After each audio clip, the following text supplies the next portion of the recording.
Welcome back, kids, to Two Nations Under Ted, a Ted Lasso podcast. We're making jokes aplenty before we hit the record button here today. But that's okay. It's kind of what we do. It's kind of who we are.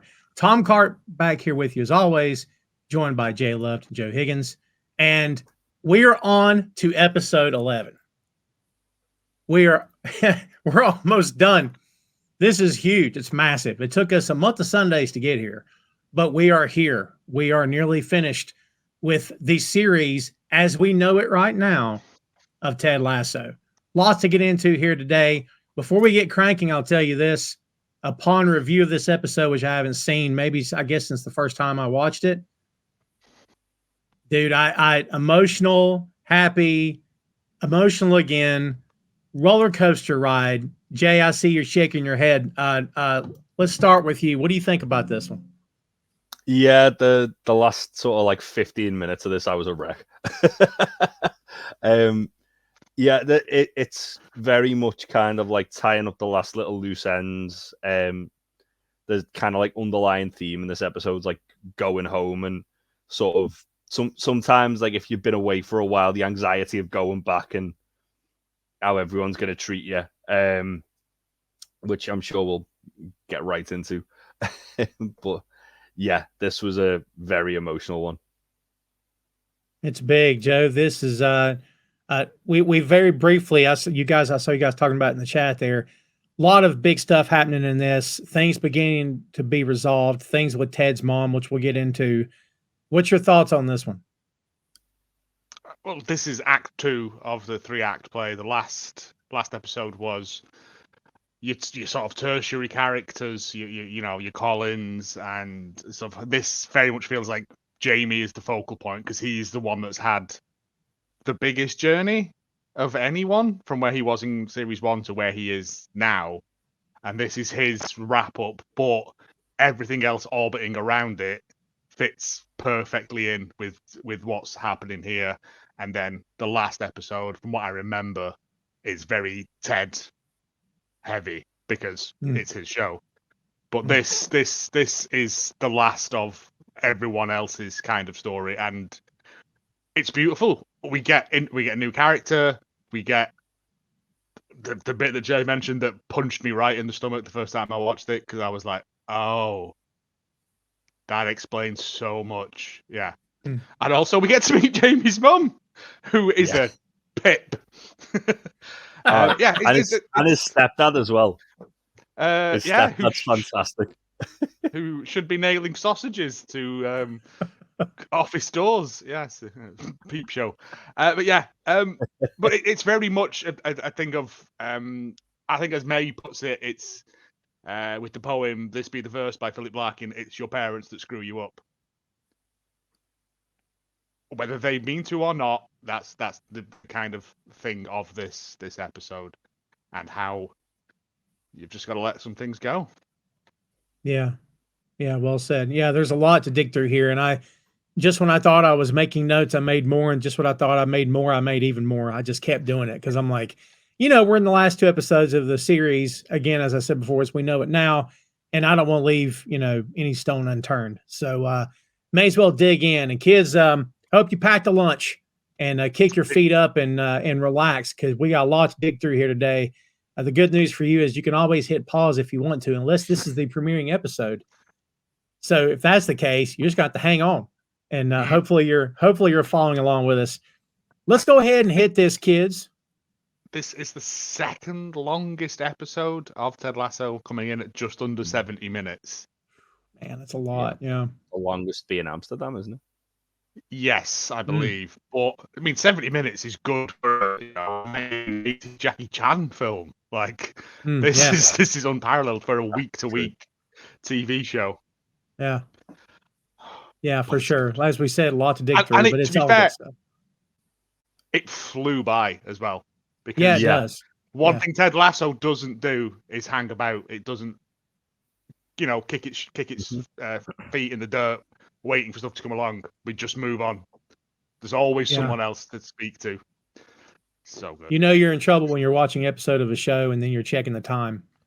You're like, oh, is this ever going to end? You know what I mean? No, believe me. Yeah. I watched enough Hallmark films to pause it and go, there's still an hour left. Yeah. Yeah. I remember the final season of Game of Thrones. Oh, yes. Well, let's see, kids. Let's jump into this thing. Let's don't talk it to death so we can go talk it to death. Here we go, folks. This is number 11. This episode is entitled Mom City. There's a good reason for that, which we'll get into here shortly. The original air date, May 24th, 2023. This one is directed by Declean Lowney with a story by Brendan Hunt and Jason Sudeikis with teleplay by Joe Kelly. 12 episodes in season 3, kids. We are almost done. When last we left the Ted Lasso gang, it was the international break as members of the AFC Richmond squad went to play for their home countries, including Van Damme, who faced off against a laser-focused, icy cold Danny Rojas. Despite his rise to fame, Sam was not selected to play for the Nigerian team as he was sabotaged by Edwin Akufu, whose plans of starting up a new Super League were ultimately thwarted by Rebecca. Keeley's PR firm was closed by Jack, then reopened thanks to Rebecca. And after his sudden departure from West Ham, Nate finally connected with his father and took further steps to becoming the Nathan Shelley of old. Yeah. We open on Ted walking from his flat. Long Road by the Tremolos is playing, and one by one, people are saying hello to him. Susan is one of them. We saw her in a previous episode. And we also see Mrs. Barnaby, played by Susan Tracy. She's the owner breeder of Richmond Premier Shetland ponies, who's returning home from a date. The last time we saw her, guys, was in season 1, episode 4, For the Children, when she was bidding at a charity bachelor auction. I was going to say, where have you pulled that from? Yeah. Yeah. Crazy. Wasn't she bidding on Roy? Or was it Jamie? I think she won Jamie, didn't she? I think she won Jamie. That was they run it. She run them up, didn't they? Yeah. Yeah. Those two had sex. I'm telling you right now. Something happened for sure. You know what I mean? Because that was the Jamie that, something happened. Maybe that's the turning point for Jamie becoming a better person. She was like, put a shirt on, Jamie. Oh, that's good. Ted says, hey, Miss Barnaby, rough night? She goes, Ted, if it's not rough, it isn't fun. I like her style, by the way. She stayed out all night. She's living her best pampered, ultra-rich life, kids. What can I tell you? He runs into Mr. Man on the street. Mr. Man never disappoints. He says, hey, wanker, don't get all cocky and fuck up that streak you're on. He's got a smile on his face when he says this, and Ted goes, what streak? And the only thing Mr. Man says is, go Richmond. I love that he's even got Mr. Man now. He's on his side. I freaking love that. That was really cool. Been for a while. He has been. I think Mr. Man, because he flips him off as well as he walks off, doesn't he? Yeah. He's like, see ya. It's just who he is. Like, he can't help it. But I think it's a big grudging respect because obviously he's happy the team's doing well. But you know for a fact he'll turn on him the second the team starts playing badly again. Weirdly, fair. Yeah. We didn't see. I can't remember the girl's name who was playing football that was in the first season. Yeah, we don't see her at all in this season.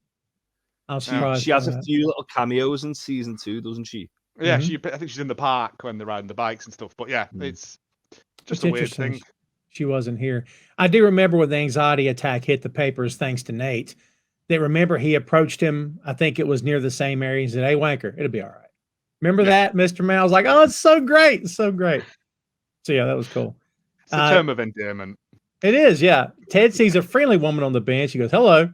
And he walks by, and then he comes back, and it's his mom. And it's awesome. We'll get into it.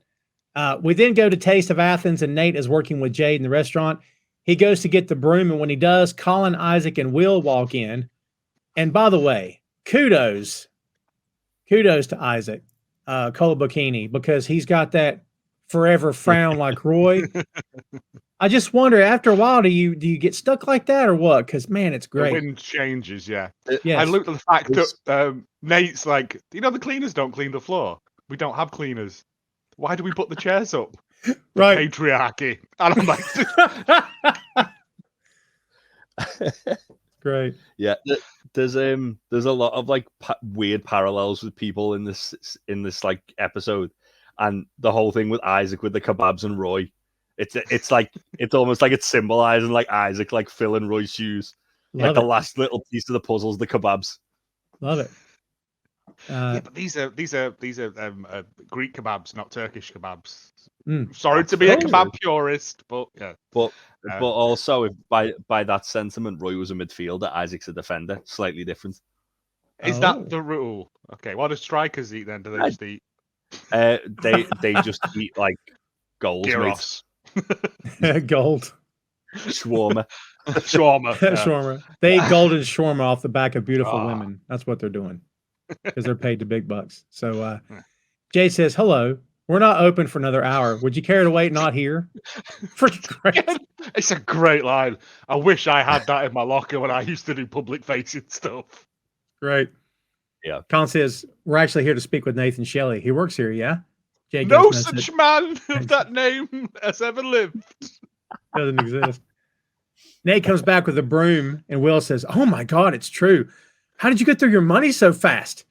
Isaac says, did you get addicted to the limelight? Nate goes, what? No, I just like working here.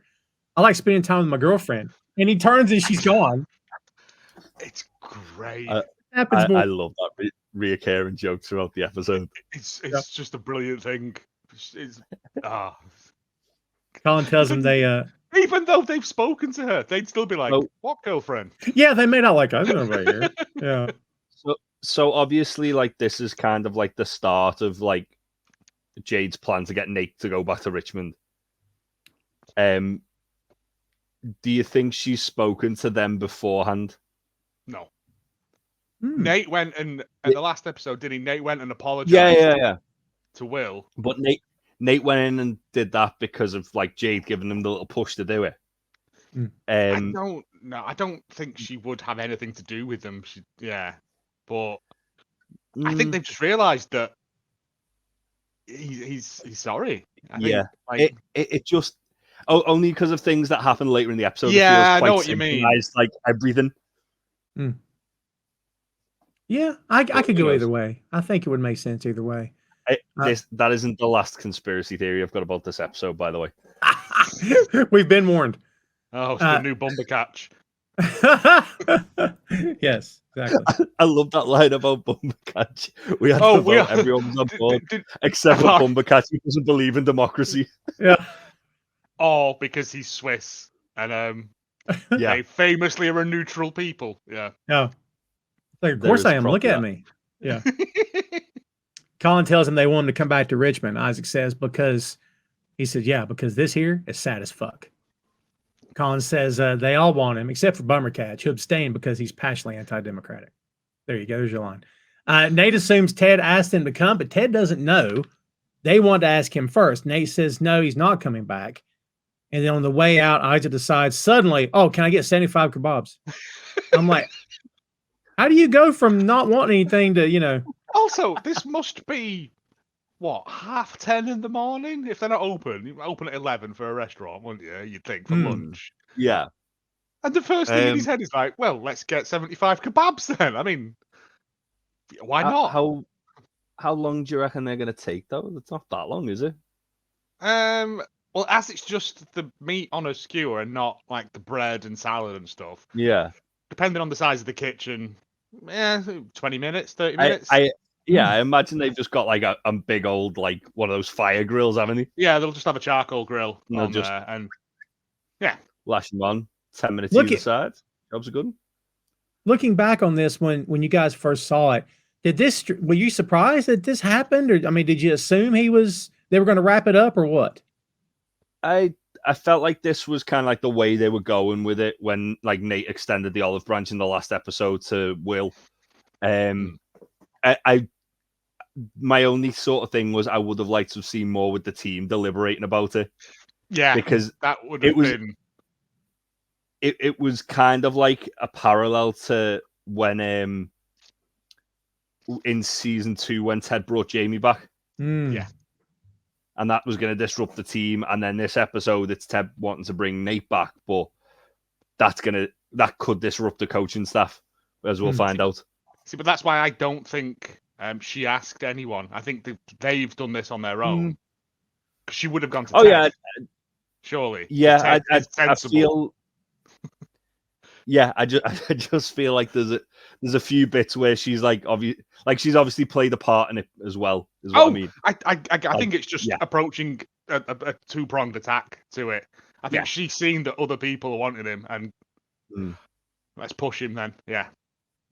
Because I like for all we know, like when obviously she's disappeared when they've come in, she so could have they can't go. She put us up to it.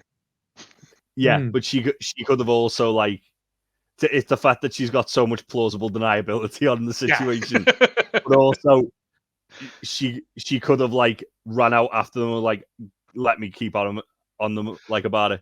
Could be, as well. Like, I think it does require a lot of kind of like making like building your own world there, but it wouldn't surprise me if like she was in on it. If there's one show that lets you do that, it's Ted Lasso, mate. Like stuff that's happened in the bits you don't see that we've fan fictioned in. Yes. Yeah. Constantly. But, 75 kebabs. Would you like chicken, beef, or lamb? And the look on his face is like, I said, like a dog that's been shown a magic trick, and Nate just goes, 25 of each. That's the one. Nate the Great. Nate the Great. I love how sad he looks, and like with the quandary of what kebab do I pick? Yeah, and goes, "Oh yeah, 25 each. That's brilliant." Love it. So also, we that see means everyone in the team gets one of each. Very good. I was going to ask about the number. It's such a round number of 75, and how they come up with that number. So, I mean, they're not massive kebabs. Yeah. Well, a squad's usually 25 men. Gotcha. So, okay. But not everyone's going to take one because Rebecca's eating one later. So I'm assuming Higgins has come down and out. So I'm assuming everyone's just grabbed a few, haven't they? Because some of the guys Isaac's might be probably just thought I'll get them for everybody. Some of the guys might be vegetarian. Yeah. Yeah. It's that thing of teamwork. It's that thing of yeah. I'm here. I'll get lunch for everyone. See how we fill in the blanks all the time, kids? That's kind of what we do here. No, because if you look as well, when Nate first went there as well, he bought lunch for everyone there. Yeah. And it's just these little things. Yeah. It's also, again, like a weird, like to kind of go back to the Isaac and Roy sort of like similar but different thing. Whereas for Roy, the kebab house was like his private place. Isaac's gone in and bought everybody kebabs. Yeah. That was Roy's private place until Ted ruined it. So can't come here now. Yeah. Speaking of Ted, we see him on his phone. He had been texting with Beard previously, who sent him a crown and anchor emoji, 2 emojis, to which Ted responded, or a museum, maybe a library. Kidding, CN5. But now he's canceling, obviously, because his mom's there. We meet Dottie Lasso, played by Becky Ann Baker. She is effing fantastic. She is the quintessential. Yes. Dottie mum, isn't she? Yeah. If you had told me she was related to Jason Sudeikis, I would have believed you. Just what I was going to say. Yeah. They were so similar in like the mannerisms and everything. Yeah. Talk about Southern. My mom is very much a Southern mom, and I very much saw her here for sure. She grabs the open jar of peanut butter on the counter and sticks her finger in it without saying a word. The conversation about the cooker had me dying because I had one of those cookers. I knew what 2 of the settings did, and I never touched the other ones because I did not know what they did. Yeah. Exact same here. Like I've still got one of them. Like, and it's like there is that one like knob on there. Where I'm like, I'm never going near that. I'm gonna fucking clue what it does. I don't want to find out. If it's not terminal disease, I will pull that. I will turn that knob. But until that day, it's the doomsday knob. Yeah. If it's not tailor made for you guys, being where you are in the world, then who's it there for? That's what I was curious about. All those knobs. I feel like it's like an older style of oven, and they've just changed they've just modernized it. But it's settings on like expensive like fan ovens where you can like you want it on oven, don't you? Anyone does anything else in an oven apart from oven stuff. Yeah, oven or grill. Well, but it was a dual one, I think. So again, this is not important. We're getting bogged down in the minutiae, lads. Well, I knew the one with the squiggly lines is grill. Yes. There you go. Yeah, very simple. So, The one with the cookies is oven. The third one, the beard needs to fix. I haven't got a fucking clue. I think that's the alarm question mark. The timer. But yeah. He said there's the one with the nuclear power symbol. Like, my God, I'm not touching that one. You know what I mean? Yeah. Teg's anxiety, by the way, guys, is evident every time he's on screen with her. Jason is fantastic, as of course we know this. Yeah. Evident. It's reminiscent of the single girl in a rom-com whose mother won't leave her alone because she doesn't have a man, and she frets over her constantly. That's what I connected with that. She tells Ted she's always wanted to see England, and this is a Mother's Day gift to herself. She's been staying in a hostel with Australians backpacking through Europe. So much sex. He goes, Mom. She goes, no, not me, the Australians. He's like, no, I get it. Okay. You know, and he has to get to work and staying in a hostel. Yeah, she clarifies it a couple of times. He has to get to work and tells her she can tag along. She tries to fight him just a little bit before saying yes. And okay, you don't need to bring your suitcase. Yeah, just a brilliant throwaway bit. Yeah. Okay, I'm just gonna get my coat and my bag. Oh God, it's everyone's mum. Yeah. Well, you notice she does a little sing song talking about leave my worries on the doorstep. I'm like, this is so Ted's mom. You know. Yeah. So I think one thing as well, which is really like the show really frames well. Obviously, we know, as we kind of said, like the whole thing, underlying thing of your parents fuck you up. We obviously know that, like, why Ted's dad fucked him up, because he spoke about it, like, not at length, but he spoke about it in detail. It's only when you see Ted's mum and you see Ted's reaction to his mum that you can completely see, like, right, that's like the other side of it. Yeah. Like, that's like where his dad's obviously got the grief and the abandonment. His mum's kind of like the sort of like, because of the sort of how almost like suffocating she is with him in those few scenes, and how she's like, just like kind of like embellishes the truth a lot whenever she's talking about him, almost to like big him up more than he needs bigging up, instead of like putting her arm around him and comforting him. That's like the other side of the anxiety for him, and it's, as I say, they don't hug until the very end. Until the very end. And they're like, if I saw my mum, like, and I hadn't seen her for 2-3 years, you get a hug. Like, you know what I mean? That's the first thing you do. But she hugs everyone else she meets. Yeah. Not Ted. Ooh. Yeah. Ted's, it's weird because it's like the only time we see in the entire show Ted gives someone like a frosty reception.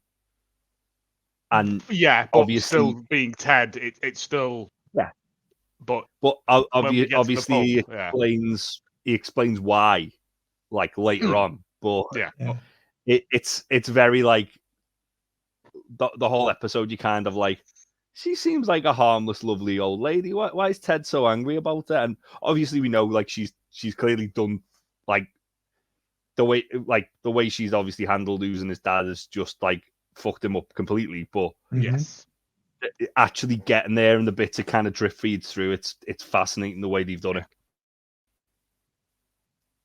Yeah, I agree. And you could definitely tell where he gets his Tedisms from. He gets a lot of this from her, for sure.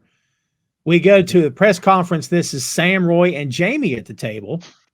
Lloyd kicks us off. He says, Sam, Richmond have won, was it 11 matches in a row? 15. Was that the number? 15. That's right.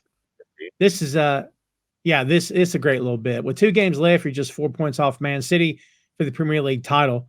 Sam goes, do you have a question? Lloyd says, yeah, am I dreaming? Sam's like, well, if you are, please don't wake up. And if this is the Matrix, don't unplug me. And then Roy calls on Marcus by saying, better Trent. Better Trent. I love that he's gone from you Trent to better Trent. Better Trent. Marcus had a bio of the Independent. Jamie, on the heels of making your England debut, how does it feel to be named Premier League Player of the Month? Sam and Roy just look at each other, shaking their heads as if to say, here we go. Yep. And Jamie just goes, show. Yeah, it feels good, I guess. But it's really the team making me look good. So I just be doing a better job making them look good. So yeah, makes me feel bad. And you're like, what the hell's happening to him? Is he sick?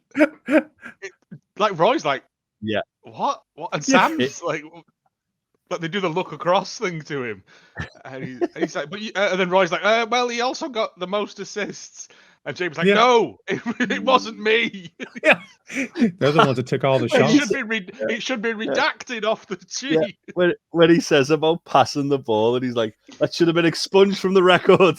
Yes. I apologize to everyone, especially the kids. What the hell? It's great. More on this to come. Great stuff. We got sad Jamie. Sad Jamie. Never seen sad Jamie. Not like this. I never thought we'd see. No. Yeah. I've seen we've seen fake sad Jamie, like when he's not got his own way and stuff. But this is like something's broken in Jamie. Yeah. We go to Rebecca's office where Ted and his mom have walked in. Dottie says, I'm Coach Lasso's new bodyguard. Please keep your hands where I can see them. I'm just kidding. You can keep them well manicured mitts of yours wherever you like. God, they sound just alike, man. Again, it's just the bits. It's just, I love bits everywhere. I love Hannah Waddingham's like reaction in this entire scene of it kind of like taking a moment like, what the fuck's going on? To then realizing, oh my God, this is Ted's mum. Right. Oh God, there's two of them. Dottie says, she loves Ted. Oh no, you would be, wouldn't you? Like, she says like, so this is the where the nicest person in the world came from. Mm-hmm. And then her mum like, oh no, he fell out of me and immediately asked the doctor if he wanted anything. And then, but again, like Ted normally would play into that bit, wouldn't he? But no, he's like, no, because kids don't understand. Babies don't understand empathy, and they don't have speech or whatever it is. He's like, that doesn't make any sense. That's the thing as well, is that like obviously there's all this sort of all this like kind of like warmth towards Dottie, except from Ted. Like literally everybody but Ted. But it's just that thing. She's doing a bit, and normally Ted's the first person to jump in and play along. Yep. And like that's how he won her over. That's how he won Rebecca over. Mm-hmm. And he just looks dumb with that shit. Yeah, he's just like, no, that's stupid. He just looks so dumb with that shit. Rebecca's like, Dottie, I'm sorry. May I call you Dottie? Sure, if you want me to respond. She says, excellent line. If you'd like, I'd love to show you around. She goes, oh, I've heard great things about the Sherlock Holmes Museum. She goes, I meant around the facility. Oh, even better. I can't wait to meet Danny Rojas. Rebecca says, oh, and he does not disappoint. Yeah. They have a small bit where she asks Rebecca where she's from, and Rebecca says Surrey, and which Dottie hears as sorry. You know, Surrey. Good stuff. But again, in my notes here, Ted is really bothered with his mom. Like he wants to be the only one in the room doing bits. And she's obviously the one who gave that to him. But I think I'm more with you, Joe, now is that he doesn't necessarily need to be the only one doing bits, but he's just bothered by her presence because there's stuff there we find out later. When other people do bits, he jumps in. And he loves it. Along. Yeah. But this is why you know something's not right, because Ted would be the first person in the queue to do jokes about babies handing doctors coffee or whatever. You know what I mean? Yeah. Well, it feels almost like, because we've kind of like theorized this throughout the whole show, and obviously it does get confirmed a little bit, that the whole Tedisms is like his defense mechanism. Yeah. Like it's so he doesn't have to let like the sort of like depression and anxiety he's got going on with everything else falling apart around him. It's him just doing that bit and just being a little bit silly and being able to kind of stop thinking about all the shit that he's got going on. Yes, it's the duck paddling smooth on the water, but the legs are going 100 mile an hour under the water. Yeah. Chaos underneath the water. Yeah. So we go to the locker room. The team is all gathered around Dottie, who's holding court, and she's telling a story which goes, officer, you must be mistaken. You couldn't have arrested my son. My son is asleep in his own bed, and that cracked them all up. They're all eating kebabs as well. Yeah. Oh, yeah. And Danny says, are you sure you don't want a kebab, Mama Lasso? Calls her Mama Lasso. And Dottie says, oh, no, thank you, Danny. You are so polite. Rebecca and Ted are in his office behind the door watching. Rebecca says, it must be so lovely having your mother visiting, Ted. He goes, oh, yeah, it's great. She goes, Oklahoma. Oh, no, it's weird. Didn't even tell me she was coming. Just showed up out of nowhere. You know, like one of them weird eyebrow hairs I started getting the day after I turned, was it 40? I think he said. Yeah. Yeah, it's 40, and it's true. Or It does 30, happen. whatever. Yeah. Rebecca says, that's what mothers do, Ted. And then we go back in, and Dottie's telling the story still. So it turns out my 12-year-old son was not asleep in his own room. He'd taken our car for a joyride. Now he was arrested for driving on the wrong side of the road. So I guess he was destined to live in England. And everything she says, they're cracking up. They love her. So Ted says to Rebecca, it's the equivalent of, embarrassing baby photos, isn't it? It's just finding out something about Ted, isn't it? Like it's. Yeah. I also like the fact that Rebecca's eating a kebab while that conversation's happening as well. Like, yeah, I noticed that. Yeah, she's walked in and gone, nice kebab, to be fair. It did look like a fit. Did look like a very nice kebab. Yeah. Mm. Ted feels the need to clarify what she's saying. He's like, now see, I wasn't 12, I was 15. And the whole reason we got pulled over because Ronnie Fouch was throwing gang signs at a cop car. Rebecca says, look, sometimes the truth can ruin a perfectly good story. He's like, yeah, you should work for the Daily Mail. And, Ronnie Fouch is the guy that Ted says never take a chocolate bar off, isn't he? Yeah, because that's the next story, isn't it? There's more coming. I've just realized then when you said that, I was like, hang on, I remember this. Oh, I got more. I got notes on that. I told you it's a note-heavy episode, man. Yeah. There's so many callbacks to it, like the first season in this episode.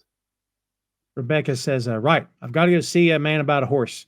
He goes, I didn't know girls said that when they got to go pee. And she goes, no, Ted, I'm buying a horse. Buying a horse. That was good. And never brings it up again. She could be going to see the old lady buy a tiny horse off the old. The Shetland pony. That's right, Miss Barnaby. Love it. He goes in the locker room where Dottie's going to tell the story of him eating a candy bar made of poop. Let's unpack the Ronnie Fouch stuff. All right, here we go. In season 1, episode 3, so Roy, he says, Ted's talking to Roy, says, I learned 2 pretty big lessons on the rough and tumble playgrounds of Brook Ridge Elementary School. One, if little Ronnie Fouch offers you a candy bar, you immediately say no and you get the hell out of there because there's a good chance that little son of a gun has just pooped inside of a Butterfinger wrapper. He also referenced Ronnie in season 2, episode 8, Man City, hence the title for this episode, Mom City. I didn't realize that. I didn't either till do it. Yeah. What? By all measures, it's not. Joe's the only one that was clued in. By all measures, it's not the cruelest prank ever played, but no one should ever make someone eat a Vaseline sandwich. But that's Ronnie Fouch for you, innovator. In still not done. In season 3, episode 4, Ted is scrolling through messages on his phone. Happy birthday, buddy. Miss you. Sent on 7/10/2021. The sender is Ronnie Fouch. What? I'm still friends with him. I don't know how we missed that, guys. I'm ashamed. Me too. Wow. I spend so much time looking at his phone whenever anyone's phone's shown. I always miss the phone stuff. Because but I that's my thing. But yeah. You would think I'm done. I'm not done. Oh God, how much stuff is Ronnie Fouch? I'm saying. If they do bring it back, I want Ronnie Fouch. I want Ronnie Fouch. Yeah. Let him move to England. Him to be the new Beard. Just him coming to women and pooping into Kit Kat wrappers. Let him be Beard's beard. I'm just saying. That'd be great. I don't think you can't out-beard Beard. You can't out-beard Beard. Yeah. Also a Ted quote that I found interesting. This ties back. I think this is season 2, episode 6, The Signal, I think, or was that this season? Episode 6? I don't know why I missed that number in my notes. He says, boy, I love meeting people's moms. It's like reading an instruction manual as to why they're nuts. That directly ties into this. And then lastly, it must be season 2, episode 6. Thank you. Yeah. And lastly, finally, Ronnie Fouch in real life is a college football coach. He's the Arkansas Razorbacks wide receivers coach. So since there's sports metaphors thrown in and names used, I wouldn't be surprised if that's why the name's in there. Wonderful. Oh, that's wow. Great. For someone we've never met, we know so much about him. It's wild. Yeah. Yeah. So Ted interrupts Dottie before she can finish and tells the guys it's time for practice. Trent comes up and introduces himself and sits beside her. He says, I was wondering if I could just have a little chat with you about, she goes, Trent, your hair is fabulous. It really is. It's just styling. He's like, oh, well, thank you. Thank you. Great. This bit between Barbercatch and Van Damme is wonderful. He says, you still got to wear that mask? He goes, yeah, I do, man. Or else I'd die. He looks at Danny, and Danny's like this. He just waves back. He's back eating a kebab. It's a full golden retriever mode. Like he's just hello. Oh, I love it. Do you think Daddy even remembers what he did? Like, no. I think he was in a fugue state. Yeah. 100% in a fugue state. International fugue state. Okay. There's been players in NBA over the years, by the way, who have had a broken nose, but even after they healed, kept wearing it because up here it's like, I can't take it off. I got to keep it on. I think it's a reference to a famous goalkeeper called Oh. Petr Cech, who he got a really, really bad head injury. And for the rest of his career, he had to wear like a helmet. And let's say a helmet, like headgear, essentially. Just like padded headgear. Yeah, like a rugby head. Yeah. And yeah, basically, he was kind of become like a bit of an advocate for like head injuries in football, because obviously he suffered a really bad one. It was right at the start of his career as well. So like literally throughout the rest of his career, he wore like this headgear. Interesting. Now CTE So is I not think real, it is. so. I think it is a little bit of callback to that. I wouldn't be surprised at all. Yeah, Stone Cold Steve Austin did say CTE isn't real, so who knows? Mm-hmm. Well, that's true. Well, this coming from a guy who was dropped on his head a whole bunch. Yep. So you're saying It's almost like you've forgotten about it. it's possible. He may have forgot he said it. I don't know. Not to make fun, but No, Jesus. But, God. but yeah, and like everyone starts like ripping on Van Damme about it, and then he goes, "Jamie, do you want to say anything?" And Jamie just goes like, "Well, it's better to be safe than it is to look cool." Van Damme goes full like confrontational thing, and Jamie's here we go. Here's Jamie now. Yeah. I love when Richard says, between wearing that mask and death, I choose death. And Jan Ma says, it does make you look very stupid. Right. Yeah, but we know Jan Mass is honest. That's to a fault. Yeah. Yeah. It's the way as well. He goes, thanks, Jan Mass. He goes, you're welcome. Yeah. Roy sees this. He's had enough. He goes, oi, Tart, boot room, now. Thought he says, somebody's in trouble. And Trent says, shouting is Roy's love language. That's good. So the board, by the way, that Roy's been writing on, did you guys see what was on the board? I saw the plays. It was for the like the secret set plays. pieces. There was La Cucaracha. The reverse toboggan. Loki's toboggan. Loki's toboggan, sorry. Midnight Poutine. Seven Finger Steve. The Upside Down Taxi and the Leaky Tap. Yes, that was it. Yeah. Wonderful. Brilliant. All callbacks to episode 3, isn't it? It's very early on in season 1. Yeah. They do the trick plays, but yeah, it's nice. I love that they've got names for everything as well. Like, well, they all suggested them, didn't they? Like they were all just yelling out, and I was like, that's one of my favorite things because I love silly names. It's like in football when they do it, they just do like hand signals, so they're not just shouting like, "We're doing this play." If you yelled "Midnight Poutine," no one would know what you were talking about. I'd be hungry. No, that's very true. But then also you'd remember it because you're like, "What the fuck is that?" Yeah. Whereas it's very subtle, like the way they do it. It's just like usually it's either that or that, but they'll do it like they'll tap twice or something like that. I shall tap my belt button, not once, not twice, but thrice. Yeah.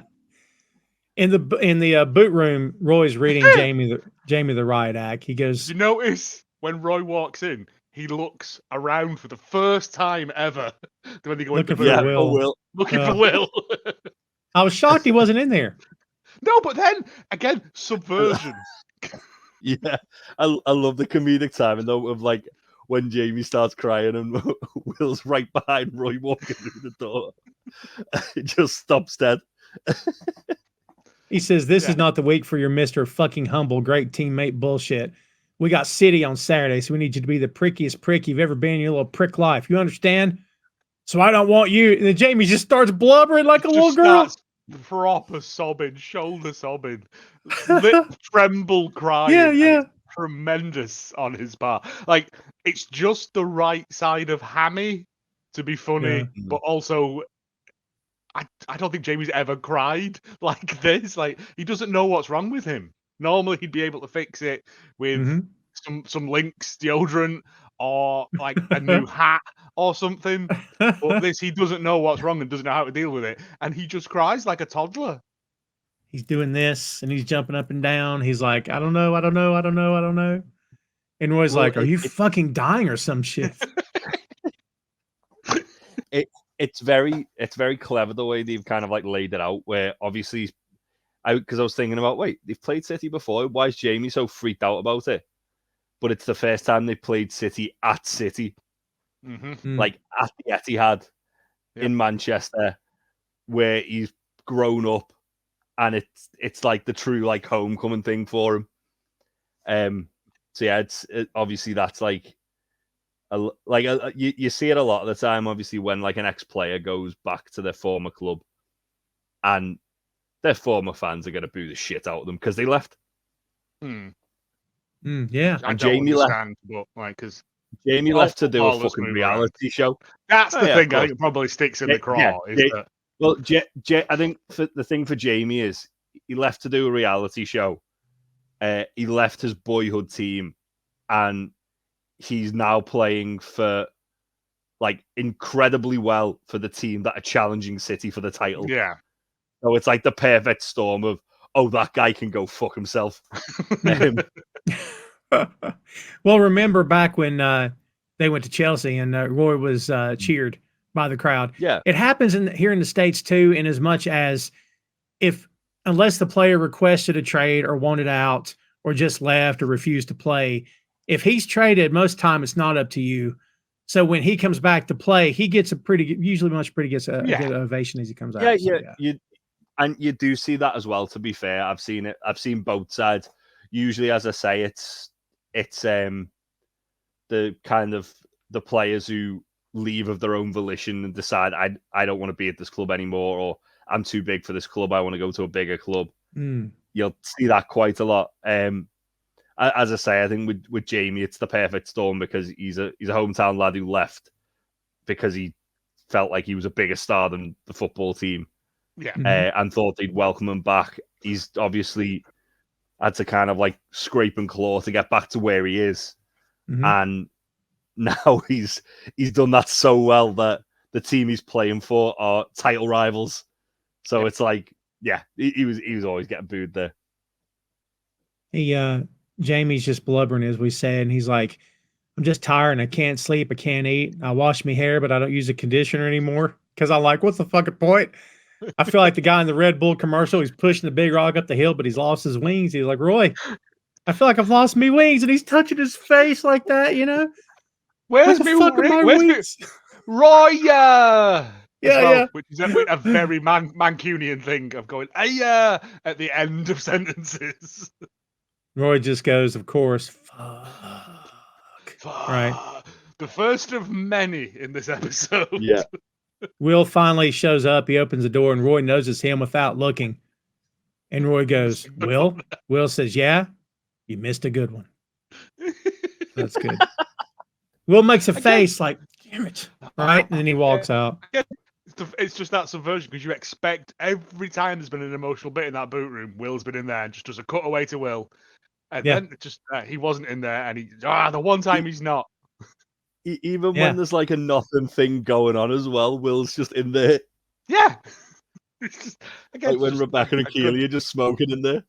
It's just a good bit of subversion of the joke. It's lovely. It's good.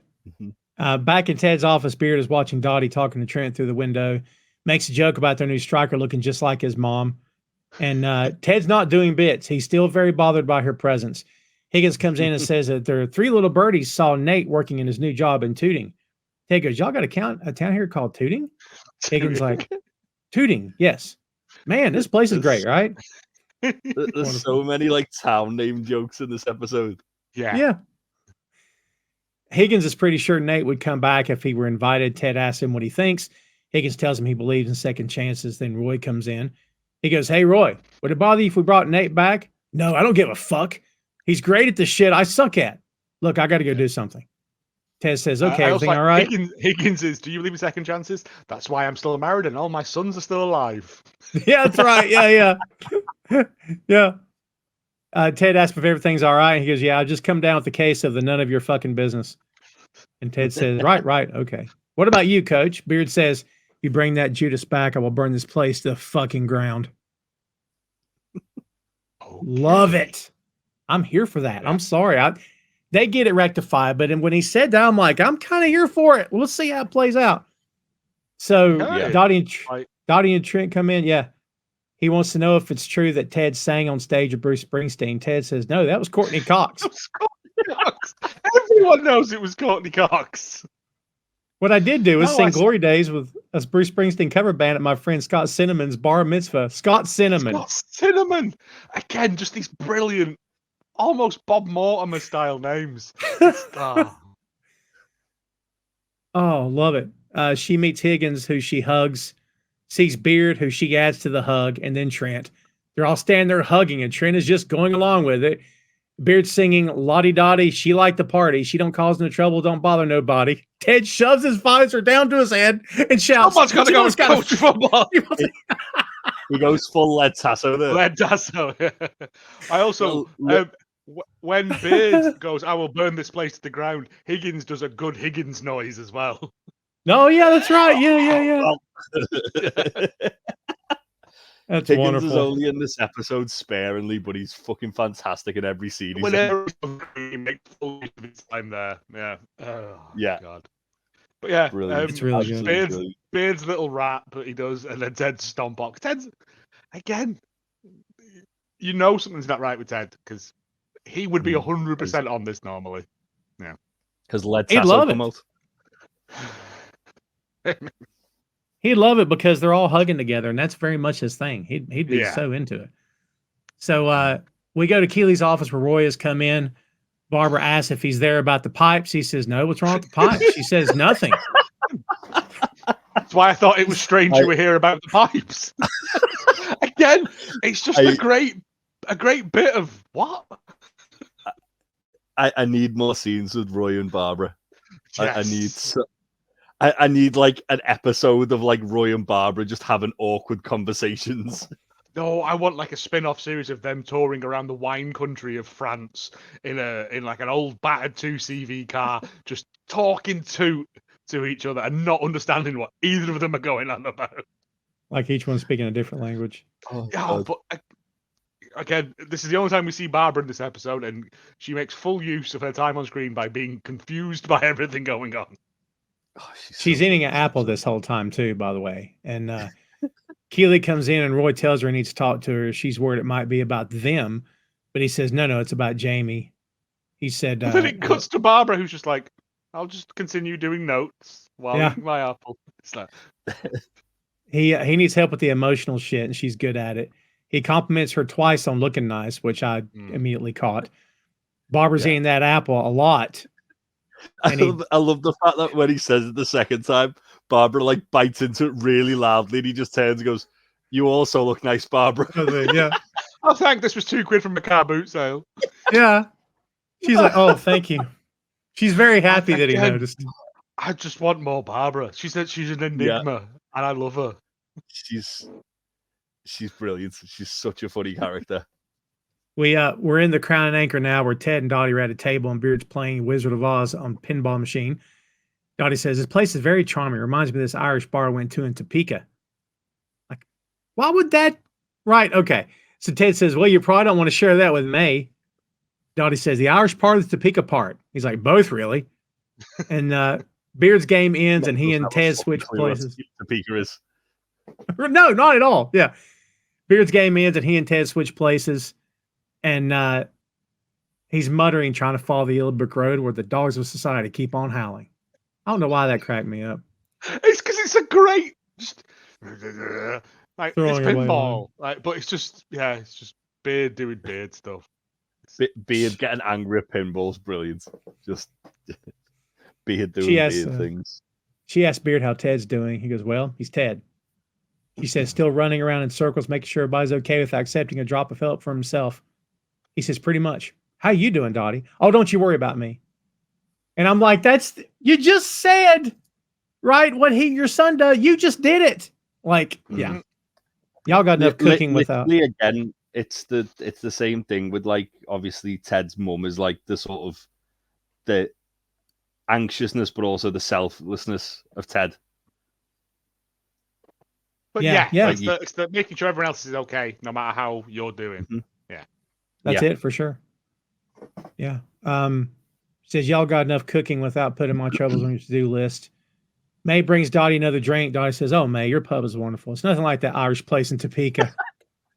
Immediately, like, and May just goes, says, "I'll take your word for it." Thank you. Yeah. Dottie says to Beer, "So you seeing anyone?" He goes, "Had my heart ripped out of my chest, stomped to a pulp, and dragged through the town square for everyone to ridicule." "Oh, sweetie, that's so okay. sorry. You'll meet somebody." No, He goes, "No, I'm in love." Jesus. Do you want to see pictures of her? And I'd be like, oh, I dread to think the pictures on Beard's phone. Oh my God, can you imagine? Yeah. Oh God. May goes to the pinball machine to talk to Ted and realizes he's bothered by his mom being there. And this is the poem that I think it was you, Jay, that mentioned this in the beginning. The poem that she recites is "This Be the Verse" by Philip Larkin. And it's a very quick poem, but it goes like this. They fuck you up, your mom and dad. They may not mean to, but they do. They fill you with the faults they had and add some extra just for you. But they were fucked up in their turn by fools in old-style hats and coats who half the time were soppy stern and half at one another's throats. Man hands on misery to man, it deepens like a coastal shelf. Get out as early as you can and don't have any kids yourself. That last bit gets me. I like it. So, yeah. Very true. I love that. But she sees that Ted isn't even playing. Actually have a ball in the machine, Ted. And he's just avoiding his mum. And she sees this. Again, as we said last episode, May is like the wise woman, the oracle of this thing, where she will offer the Guinan of this. She will offer unsolicited advice that is exactly what these people need to hear at this point in their journey. And this is that bit of like, it's not your mum's fault. She was messed up too. Yeah. Once again, May is the smartest person in the room, as you say. Yeah. Yeah, for sure. But, by the way, I really like that. I'm going to look up that guy's work and see what all he's got. Because I think he was a poet laureate in the UK. I feel like he was, yeah. Interesting. Suddenly, they just seem to pop up. Baz, Jeremy, and Paul are at the table with Dottie and Beard. Hey, your Ted, mom's a legend. Yeah.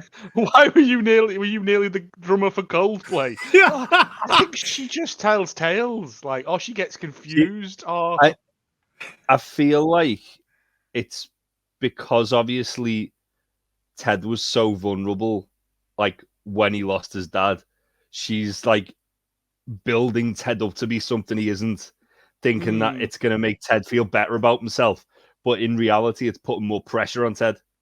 Yeah. To live up to that, like, sort of standard that his mum's setting of him to everybody else. Yeah, that's fair.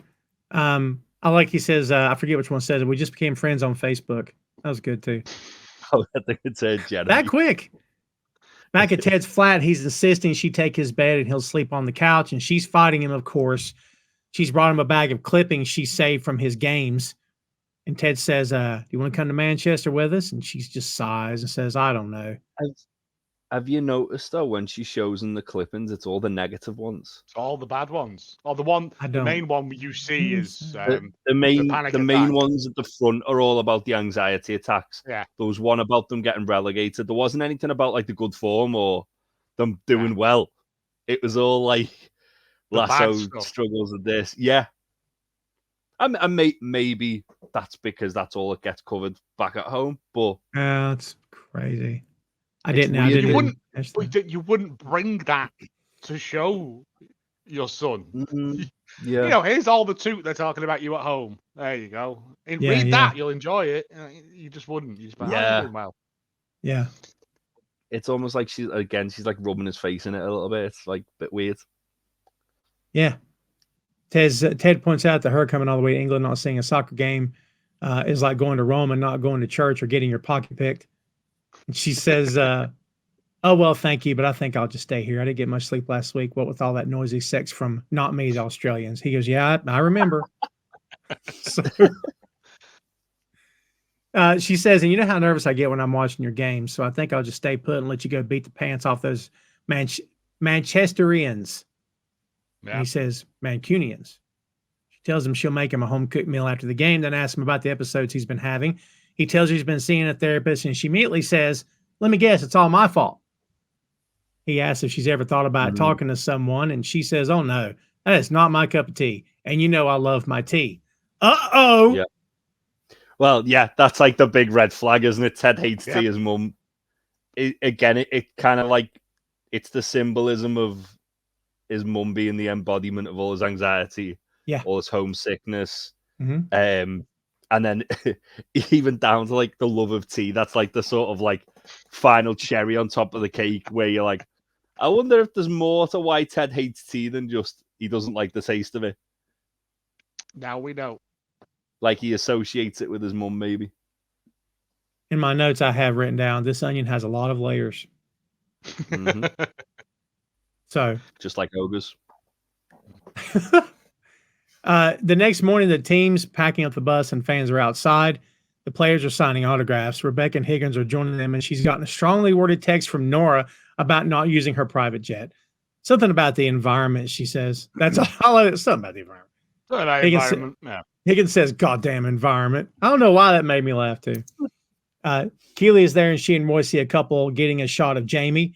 Jamie takes the phone from him and just takes a picture of them instead and then just runs his forehead. The guy doing a high five, and he just runs his head into it instead of giving him a high five. Roy's like, fucking hell. Ken comes out and says, ladies and gentlemen, let our journey commence. Ted says, he cleans up good. And Beard goes, you should see him in drag. Oh. Like out of nowhere. A taste of Athens, Nate's waiting on a table, and Derek comes over making a big deal about who he is or who he was. The couple refer to him as the Wonder Kid, and I can't believe Nate corrected him. I thought he was past it, but he corrected them. No, he doesn't. He goes, yeah, that's what I said. Yeah, he does. I could have sworn he said no. He doesn't correct them. He confirms it. Yeah, he says you're the Wonder Kid. Right. That's what I said. You're right. My apology, because that's it. No, because I said he's obsessing over these nuts that he's giving them. Wonderful. I stand corrected. He comes over and he's like, "Do you know who this is? Well, do you know who he was?" And I'm like, "Way to demean someone." Like, yeah, no kidding. Yeah. Was it? I've just come in here for some horrible Greek food. I mean, I don't. So why do I care who he is? She's like, was it drugs? I've done drugs. Was it drugs? Yeah. I just like working here. Working here. That's my girlfriend. And he does like that, and she's gone. I love that. Every time he like motions over, she's gone. When he walks off, they both agree that it's drugs. Yes, but which ones? So. I love that guy's like making it his mission to find it out now. Like, which ones? We need to get to the bottom of this. The team has arrived in Manchester to the tune of Manchester, England, reprised by James Rido from Hair. So there you go. Mm-hmm. More musical stuff. Keeley shows up to Jamie's room. Jamie says, there's something so sad about a suitcase. Did you know what I mean? It's like a drawer without a home. Yep. Dude, you're gone, right? She says, Jamie, look at me. You've got a lot going on right now. She goes, there's a lot going on. This is the first time you've played back home since you left. And the crowd's going to hate you. And the person who's going to be booing the loudest in the crowd is your dad. He says, I didn't think of that. She's like, yeah, I know a lot of people are shit talking your hair online. He goes, they're what? That was the thing that triggered him. Was what my hair. That was it. You're not conditioning it, Jamie. That's the problem. And she says, well, think about it. If you guys win tomorrow, then you will be on the precipice of achieving everything that you've ever dreamed of. And he goes, oh my God, and then passes out. Does a Ric Flair face plant, I think. So yeah. It's So we go on to movie night with the team. Even Rebecca and Higgins are in there. We hear the Puppy song by Harry Nilsson watching the opening scene of You Got Mail. Keeley sits down and tells Roy that she fucked it with Jamie and made it worse. How did it go? Fucked it up, made it worse. Yep. Danny turns around and he's so happy to see them sitting together, but they tell him they're just sitting as friends. And Roy says she looks very nice again. The guys turn around to shush them, and Beard says Nora Ephron. So, yeah, I love the movie night thing has continued throughout this entire series. It's awesome. Yeah. I love that Rebecca and Higgins are there too. And apart from the pillow fight in Amsterdam, but yeah. Yeah. Roy says, I'm saying my apology. Keeley says, who? And Roy goes, Carl Bernstein's ex, because they're watching the movie. By the way, great camera work here in my notes as the film continues. The guys are crying. Even Roy and Keeley's asleep on. I love that Keeley, the girl, is asleep. And the boring, isn't it? The tough Roy Kent is crying. I love that, actually. There's as well a bit where Sam and Rebecca exchange like a little bit of a glance. Yeah. Which was interesting. Yep. She looks across and he smiles at her and she smiles back, and it's like that ship has sailed, but yeah, that's true. We can't remember it as a good time. Remember it as what it was. Yeah, it's like there's still admiration there for one another. But it can never be. Yeah. It can never be. Well, this moment happens when Meg Ryan says to Tom Hanks, I wanted it to be you. That gets him to turn around and see her. So there you go. And Jamie's not crying at all, which is, he looks like he's, going through something, but he's not crying. Ted whispers to Beard, Sleepless in Seattle is still a far superior film. Beard says, not now. Yeah. It is. I hate You Got Mail. Ted gives I know that it's based on Shop Around the Corner with James Stewart, which I love that movie, by the way. Oh, I didn't know that. Loosely based, yeah. Big Jimmy Stewart fan, yeah. Oh. Yeah, me too. Huge. He's my favorite actor. So Ted gives it. Yeah. Well, yeah. Your money's not here. It's in his house. Yeah, Frank's house. And what the hell you doing with my money in your house, Frank? Yeah, it's wonderful. Ted gives the team a lights out by 10 and to get ready for their meet cute with Man City. Nora Ephron on 3, and they do the 1, 2, 3. As the credits roll, someone points out that it was Dave Chappelle in the movie, which I had completely forgotten about. You can hear the chatter. Does he not say Zac Efron on 3?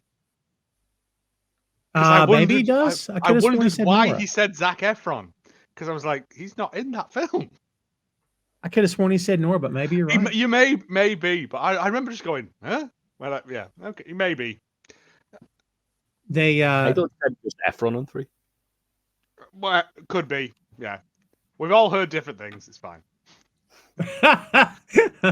So again, you can hear the chatter and stuff, and Why Can't I Touch It by the Buzzcocks is playing, by the way, as they follow him around town. Yeah. So, because Roy and Keeley have followed Jamie out, they end up in a tunnel and they can't find him. And suddenly he pops up behind them and just scares the hell out of them, which I really like. Did you notice when Jamie's walking down that sort of like terraced road, that the moon's at the very bottom of the road, the big blue moon? Call back to Man City. Well done. I totally. Oh, there you go. I just saw it. Yeah. Also, I really enjoyed the bit where he's walking over the overpass and just spits over the side. Just spits down like a kid. He's still a dirty, scally kid at heart. Like, for all the trappings of richness. It's like he's almost like, because he's home, he's like reverting back to being a little kid, isn't he? Almost like the Yellow Brick Road. Yeah. The Wizard of Oz. It's not just him. There's no place like home. Well done.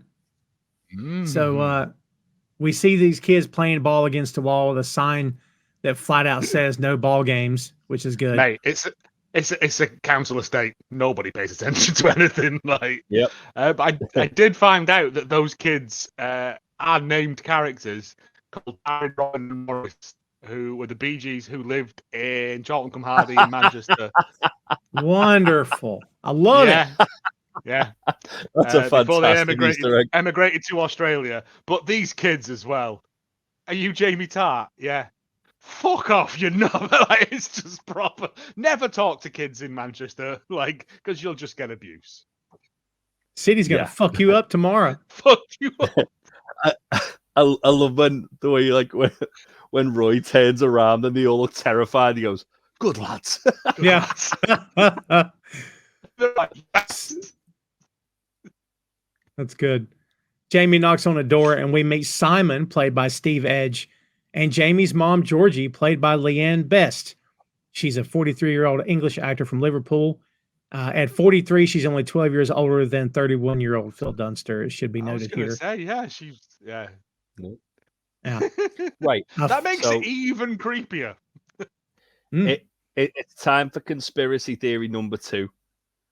Because I hope you got a jingle. Well, so when Roy gets there, he doesn't just say hello. He goes, "Hello, you," like he knows her. Fuck off.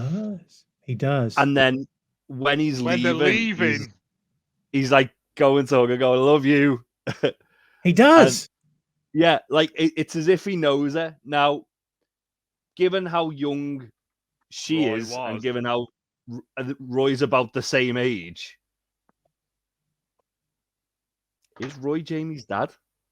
Fuck off. I've just... I was thinking about that too.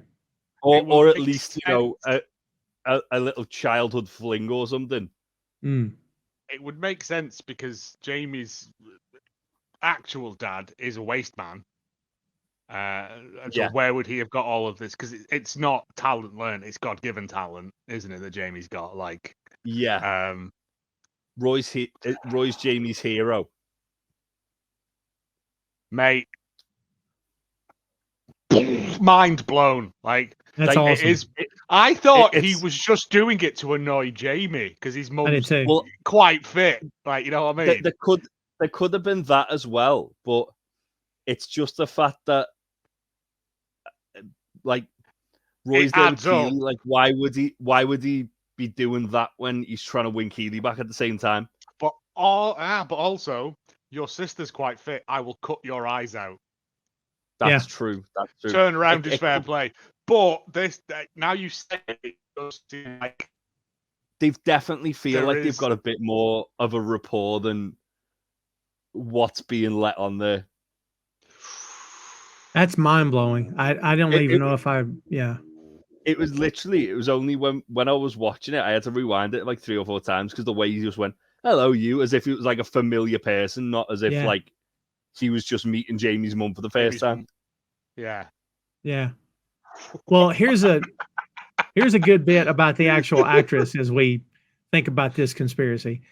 So Leanne Best is the niece of Pete Best, former Beatle. Yeah. She's a star in her own right. Yeah, with over 50 credits on her IMDb page. Since kickstarting her on-screen career in 2004, Best has appeared in a number of television episodes or shows and films, including Star Wars Episode 7, The Force Awakens, Home Fires, Cold Feet, Young Wallander, A Town Called Malice, and more. She's got a wall dedicated to Jamie with photos, by the way. I love that little wall, that homage to her son. Yeah. That's pretty cool. She's like the absolute like polar opposite of what his dad is as well. Yes. Like, oh, yeah. His dad's just like ashamed of Jamie for playing for anyone but City. She's like, I don't give a fuck. I just want to see my son succeed. Yeah.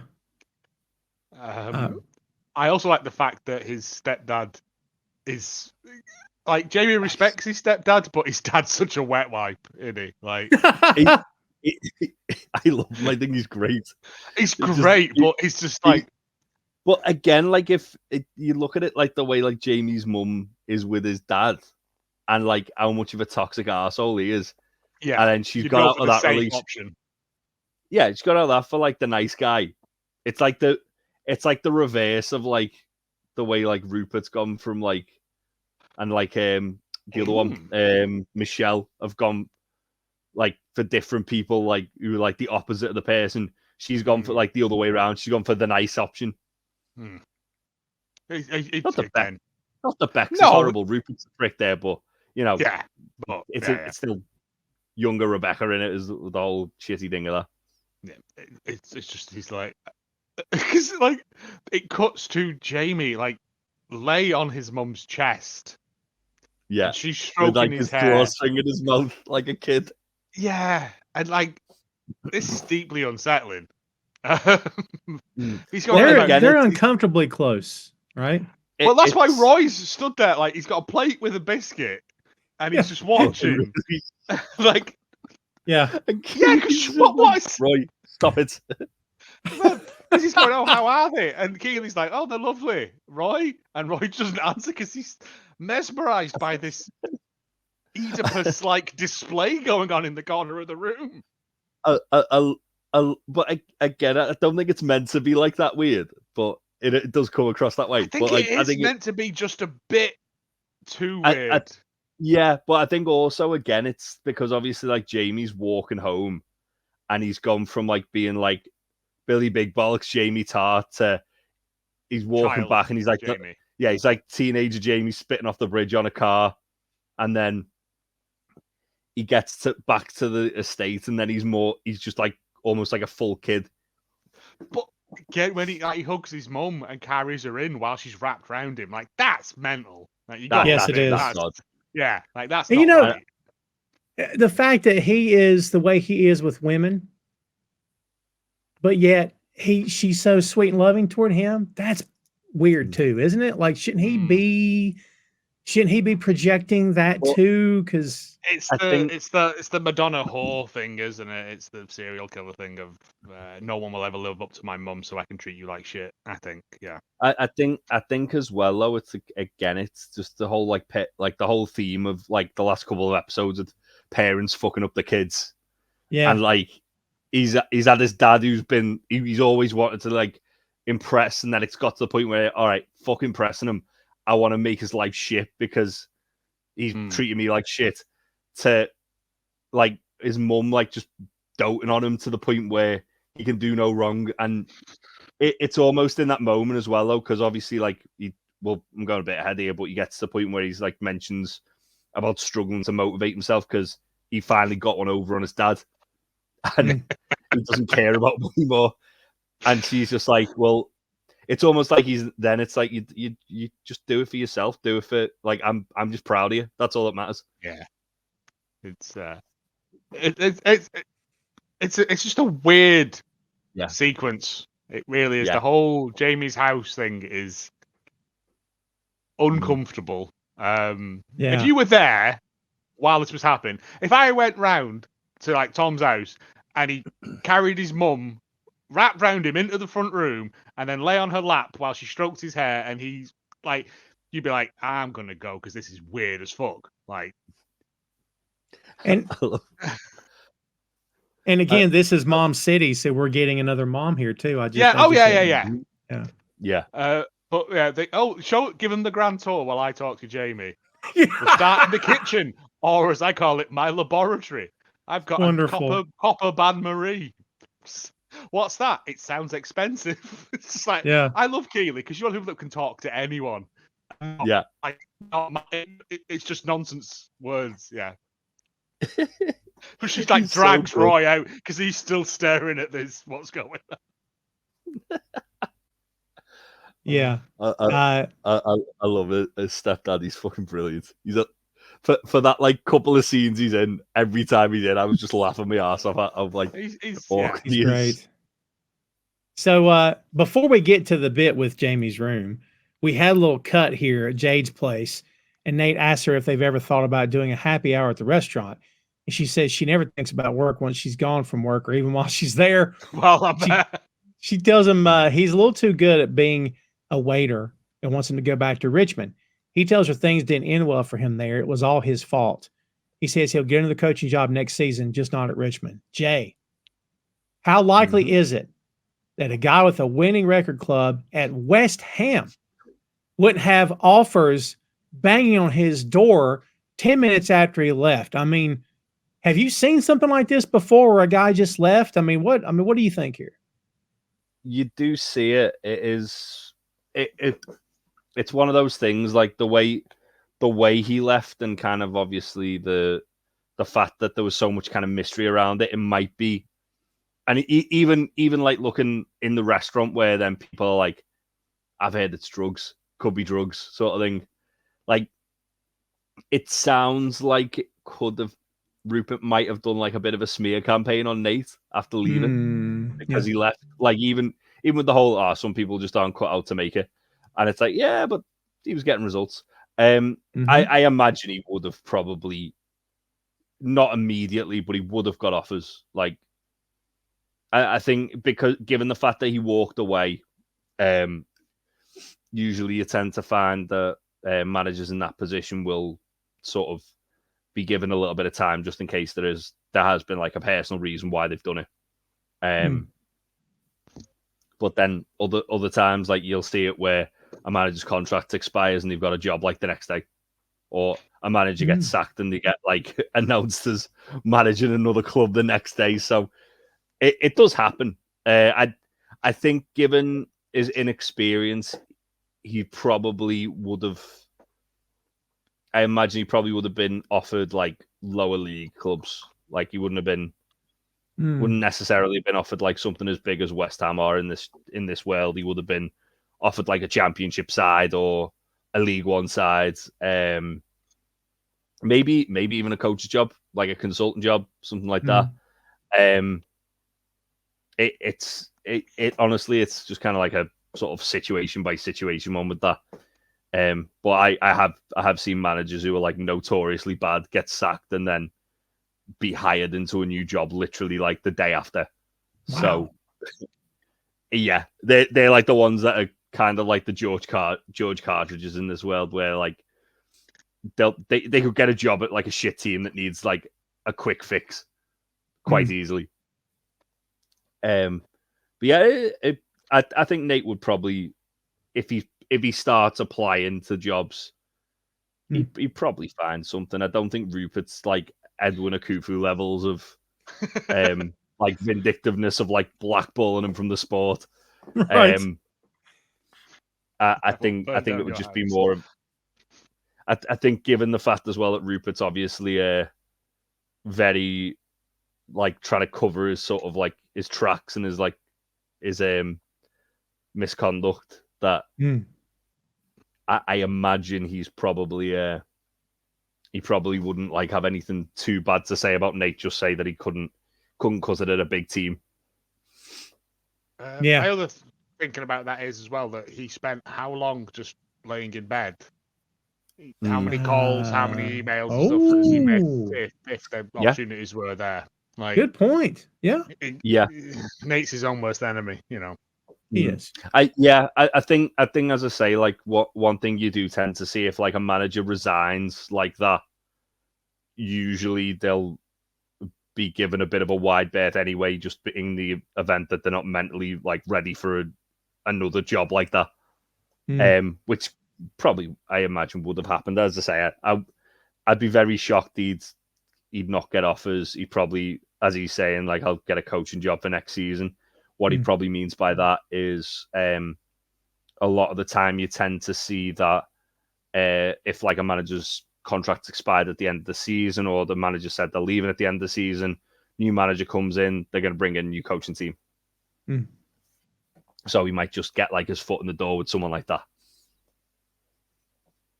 I figured I was tying it back to Rupert as well in terms of the idea of blackballing, so that makes sense. So now we're back at Jamie's mom's. He tells her that it's bothering him about his dad. He says he's always done what he's done because fuck him. And then he compares his current situation with how he's feeling to being impotent, except he has it in his soul. Do you know what it's like when men can't make their willies hard? I was like, Jamie. Right, yeah. Good Lord. Got that but in my soul, in my heart.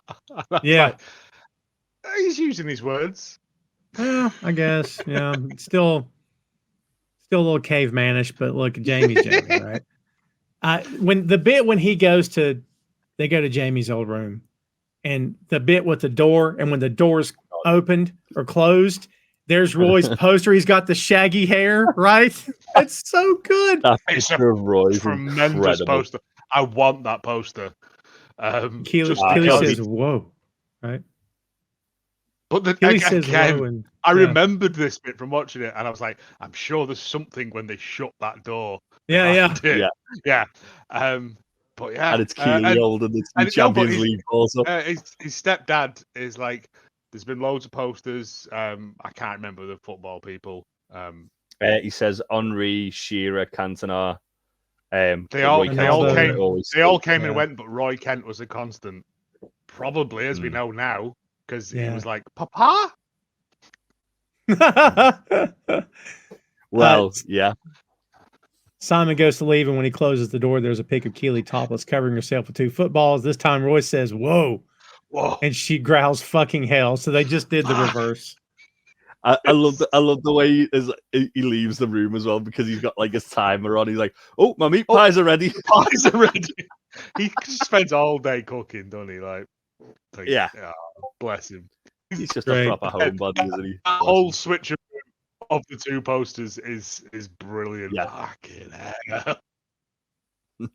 Jamie's mom tells him that his dad is never going to change and that Jamie is who he is to spite him. She says when she saw him representing England, she bawled her eyes out, and that, yes, his dad will be in the stands tomorrow rooting against him, and it won't matter. He's got nothing to prove to that toe rag. And then she says, "You're not lost, my sexy little baby. You're just not sure which direction you're going in." This is a callback to 2 Aces, season 1, episode 6. Love it. I was gonna say, doesn't Jamie call himself a sexy baby? Sexy little baby. Yeah. Roy and Keeley are Still in Jamie's weird. bedroom. Yeah. Very weird. Yeah. Roy says, "This is fucking weird." She goes, "There's a lot of weird to choose from. Can you be more specific?" He says, "You and me sitting on Jamie Tartt's childhood bed, being all fucking concerned about him and shit." She's like, "Yeah, good on us." And Roy says, "Thanks, bud." And she goes, "You're welcome, pal." And they're playfully hitting each other. And Roy says, "I don't want to be friends." Yeah. You don't. "I don't want to be just friends." And she says, "Roy," and then Jamie interrupts at the wrong time. And when they go to leave, Roy grunts at him as he walks past. Did you notice that when he walks by him? Well, it's because she's holding his hand, and then when Jamie walks in, and obviously Jamie's like the one little bit of friction that's ever been between them. And when Jamie walks in, she moves her hand away very quickly, and Jamie spots it as he walks in. Roy and Jamie share a look, and then Roy looks really upset about the fact that she took her hand away. And it's not like he's angry at Jamie. It's just like, oh man, Simon. Yeah. Again, they would make a perfect throuple. Just saying, let's point that out there. Jamie's mom tells him that that'd be weird that the posters on Jamie's walls. Yeah, a bit weirder than Jamie's mum. Yeah. Well, she tells him she doesn't care if he loses by 10 goals. She just wants him to be happy. Roy goes in for that hug we talked about and says, "One for the road." Keeley grabs him and he says, "Love you. See you later." And I'm like, I'll never get that conspiracy thing out of my head. I don't know what. Yeah. Wow. Now it's in there. It makes 100% sense to me. He was just really weirdly familiar with Jamie's mum. I put it down. Yeah. I don't know if it was like a cut joke where Roy knew Jamie's mum because they've like past lovers, or if it was just like a little bit of a passing thing. I just put it down to the fact that Jamie said Roy's sister was fit and he was just doing the same to his mum. Yeah. That's why but this makes so much more sense. Right. So he's so familiar with it. Yeah. Back at the hotel, Ted turns on the TV, and of course, it's Keeley with a welcome video. Keeley, the same one that's been shown. It's not. It's different. It is different because this one does not mention karaoke at any point. No.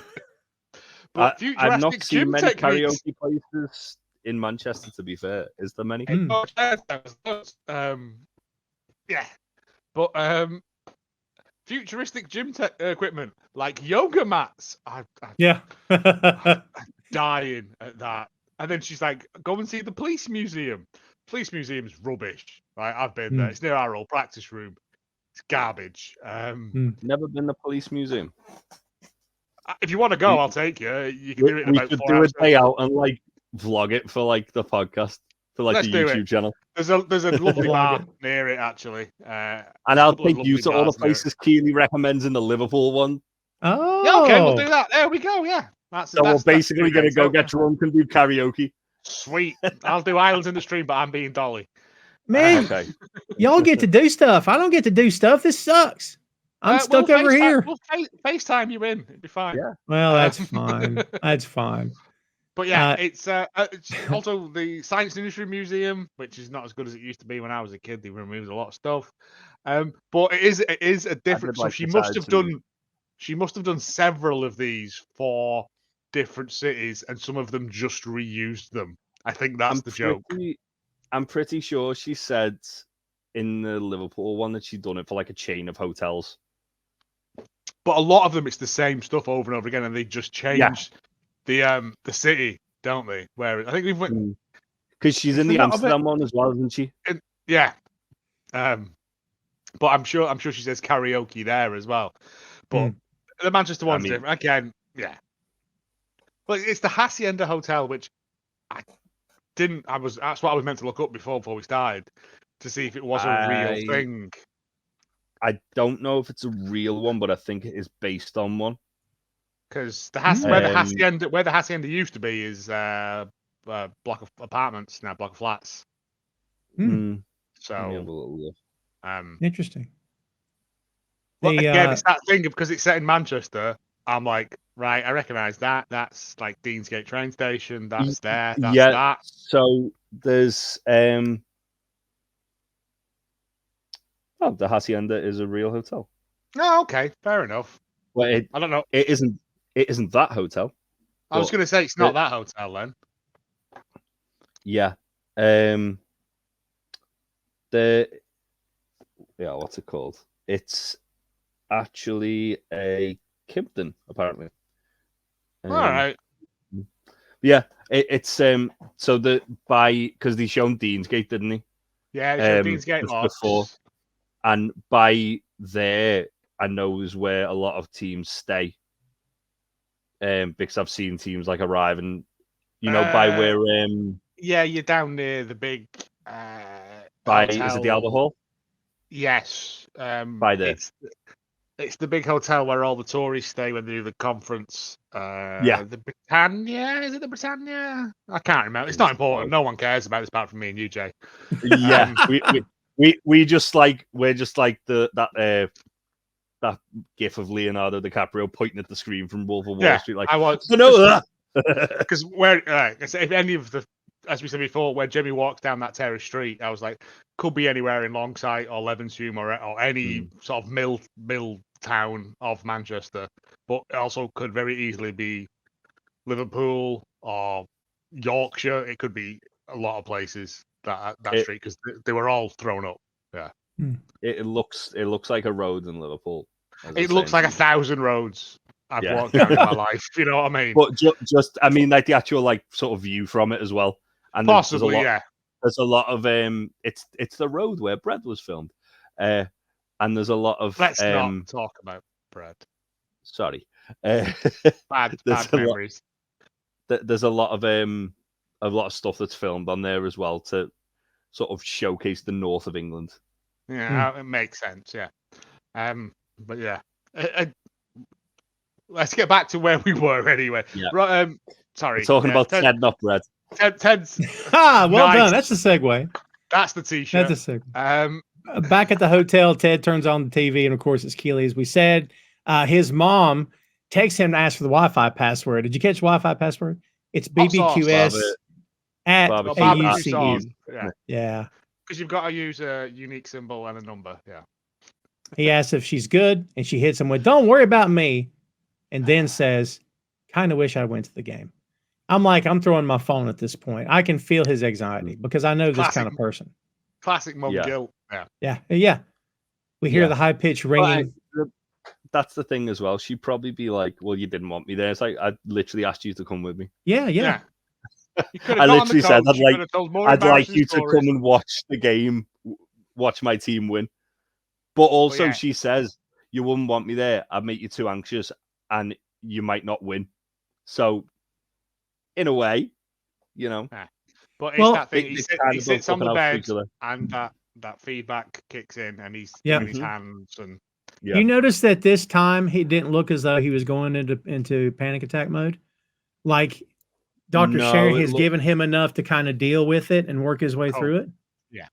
Yeah. Mm. It looked more like he was just kind of like fed up at this point. Yeah. Yeah. Good call. So it's game day now. The Manchester crowd Right. is singing Blue Moon. I've got some fucking issues with this. Uh-oh. Buckle up, lads. Now, All right, I've been kick to us the off. What's Etihad. going on? I don't I've know been to much. the Etihad 3 fucking times. There is not that much fucking atmosphere there. Oh, interesting. They call it the Empty Had for a fucking reason. Oh, wow. I wouldn't have thought Yeah, that. it is a barn. Yeah. It's Interesting. I Not mean, even it with might- the stakes that are on the line in this game because they're very late in the season. It still wouldn't be up very much. It's just not good for like focusing sound down. Like, Oh, yeah. you know, when people said like AEW at Wembley, like, oh, the crowd's sound only goes up. dead. Yeah. No, Mhm. because it's too big to focus Yeah. down. Yeah. No, Is it it's an athletic stadium, isn't it? Yeah. It's Is the it Commonwealth Stadium. is it West Ham? No, yeah, West Yeah. Ham's one. Ham. That is the Olympic one. That apparently is Mhm. very good for sound because it was an Olympic Yeah. stadium that was designed to focus sound down Hmm. onto the athletes so they'd get more G'd up and stuff. Interesting. Just West Ham have shit fans, so Mate, I Well- went past where the stadium used to be on bottom of Green Street, the Boleyn Ground, I believe. oh, their old one. Their old one. Yeah. It's Boleyn now Ground. horrible apartment flats. It's Most so- are like It's so Arsenal sad had now the- because that area on a Saturday used to be buzzing. There'd be people coming to and fro. The pie and mash shop would be full, and now it's just desolate. It's awful, Mm. and you've got to go. Yeah. Even the pub on the corner where they shot bits of Green Street with Danny Dyer, it's now like a hostel with full of Australian people shagging. Like, Like at the hostel. yeah, not the horrible hostel from the film Hostel. Oh, no. Yeah, no. It just killed the area. Like there's just nothing there Yeah. anymore. It's Well, terrible. that's the thing with a lot of like, because a lot of teams have kind of changed grounds, and when you look at like, I know in Liverpool, Everton's ground, it's the last season they're doing it at Goodison Park, thankfully, because it's a fucking shed, but they're moving it from where it was in Walton. Like it was literally a mile away from Anfield. Liverpool's ground, there's a park that separates the two. They move. Well, there's a cool story about that. So they're moving that ground. I say moving that ground. They're getting rid of that ground and moving to a new ground on the waterfront. But it's literally like that far away that area is probably going to suffer a little bit because of it. Yeah. Because they've gone from obviously having all the pubs in there being full. There's loads of food places around there. Yeah, not any good ones. Just like little small business, really small businesses. It's exactly the same as West Ham. It was like all pie and mash shops and all the jelly deal stands. I'm trying to think of London things, but yeah, it's that. And all the little pearly kings and queens. Shine your shoes for $5 bob, Gavna. Yeah, that kind of stuff. It's just weird now. I don't like it as much. I don't have to go down there very much anymore. But isn't again? I don't know much, but isn't like Everton's new ground like on fire constantly at the moment?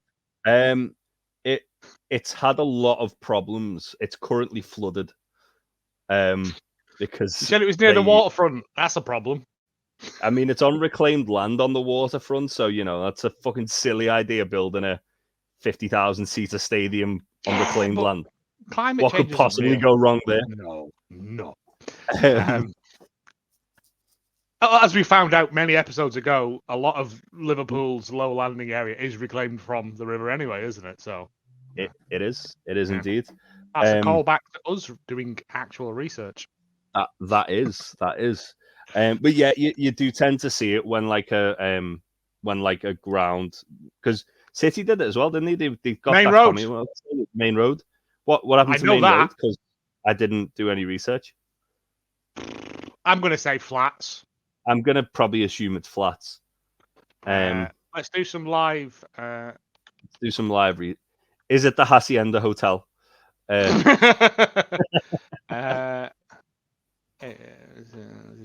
Construction. Well, while you're doing that, let me say this thing about singing the Blue Moon song. No, it's not. They do that. Does Yeah, they do everyone? that. Does basically everybody? I know we've talked about this a bunch before. Does No. basically everybody have a song? Pretty much. No. No. Not all of them, but pretty much. Some are instrumental songs. So like Everton come out to Dan Busters, or Z Cars, or whatever the fuck it is. Z Cars is cooler than Dan Busters, but yeah. It's the same fucking song, isn't it? More No. or less. No, it's not. I know. I realise that. I will fight you about this. Yeah, Liverpool have "You'll Never Walk Alone." Manchester United have West "Here Ham. We Go" by Status Quo. West Ham have "I'm Forever Blowing Bubbles." Yeah, that's right. Michael Jackson's favourite song. Yes. Arsenal just play wrestling music. Yeah, I'm all about that. Right, because I'm here for that. Yeah. They played Bray Newcastle Wyatt's have music when he died. Yeah, They did the weekend he died. Newcastle have a Local Hero by Mark Knopfler, which is very good. Oh, that's a nice. Yeah. And as we find out when they're singing this, Rebecca. Blue Moon. They have Blue Moon. It's a terrible song. But she asks Higgins, and Higgins is like, "Oh, when Freddie Mercury briefly owned the club in 1980, he tried to get a song, Fat Bottom Girls. Didn't work. What was the problem? Just the flat bottom girls took offence to it. And again, it's just a Higgins throwaway bit. Just a silly Higgins joke, but it's great. But then Rebecca, like, Ted's on it, and she's like, "My dad went to art school with Freddie Mercury. The best thing he ever did, apart from his 4-octave range, was turning straights." I was like, "What's happening?" It's great. Yeah, he would have said fucking straight. The area where Main Road is now, like one of those horrible new build waterfront-y type. Is it terribly far from where the Etihad is? It's Moss Side, so not too far, no. Not too well. Manchester's not massive, mate. No, I know. I've walked from Piccadilly Station to the Etihad whenever I go to the match. Yeah, it's those new build sort of not townhouses, but not actual big houses. Okay. You know the ones I mean. And I know exactly what you mean. Yeah. Yeah. It's an okay area there. It's weird, but it's okay. Yeah. It's better than flats. Yeah. The Etihad does not have that much atmosphere. I've been there many times. Yeah. We got very sidetracked there, but yeah. There is as well, obviously, when they're coming out, you see it kind of like shows Jamie, doesn't it, reacting? And they make the big deal about like Jamie Tartt being back at Man City. It's really good. This guy. Well, interestingly, Jamie turns and looks at his dad's seat and it's empty. Yeah. Yep. And it's like, okay. So then obviously they have to have like a guy who's heckling him, like the other fella from the other game. The homophobic guy, yeah. But again, I hate this. I hate this type of person because he goes, knobhead, and then waits for everyone to go, "Oh, good joke, mate." Like, it's not a good joke. No. Sit down. I can't speak for you two guys. I'm a grown man. I can't imagine going to a sporting event and calling a player a name, like, or yelling and jeering him. I just don't get that. Like, I don't know. It's not wrestling. Yeah, I No mean, comments. there it's okay. I mean, to a certain extent, because It's if you're playing the expected. game, but yeah.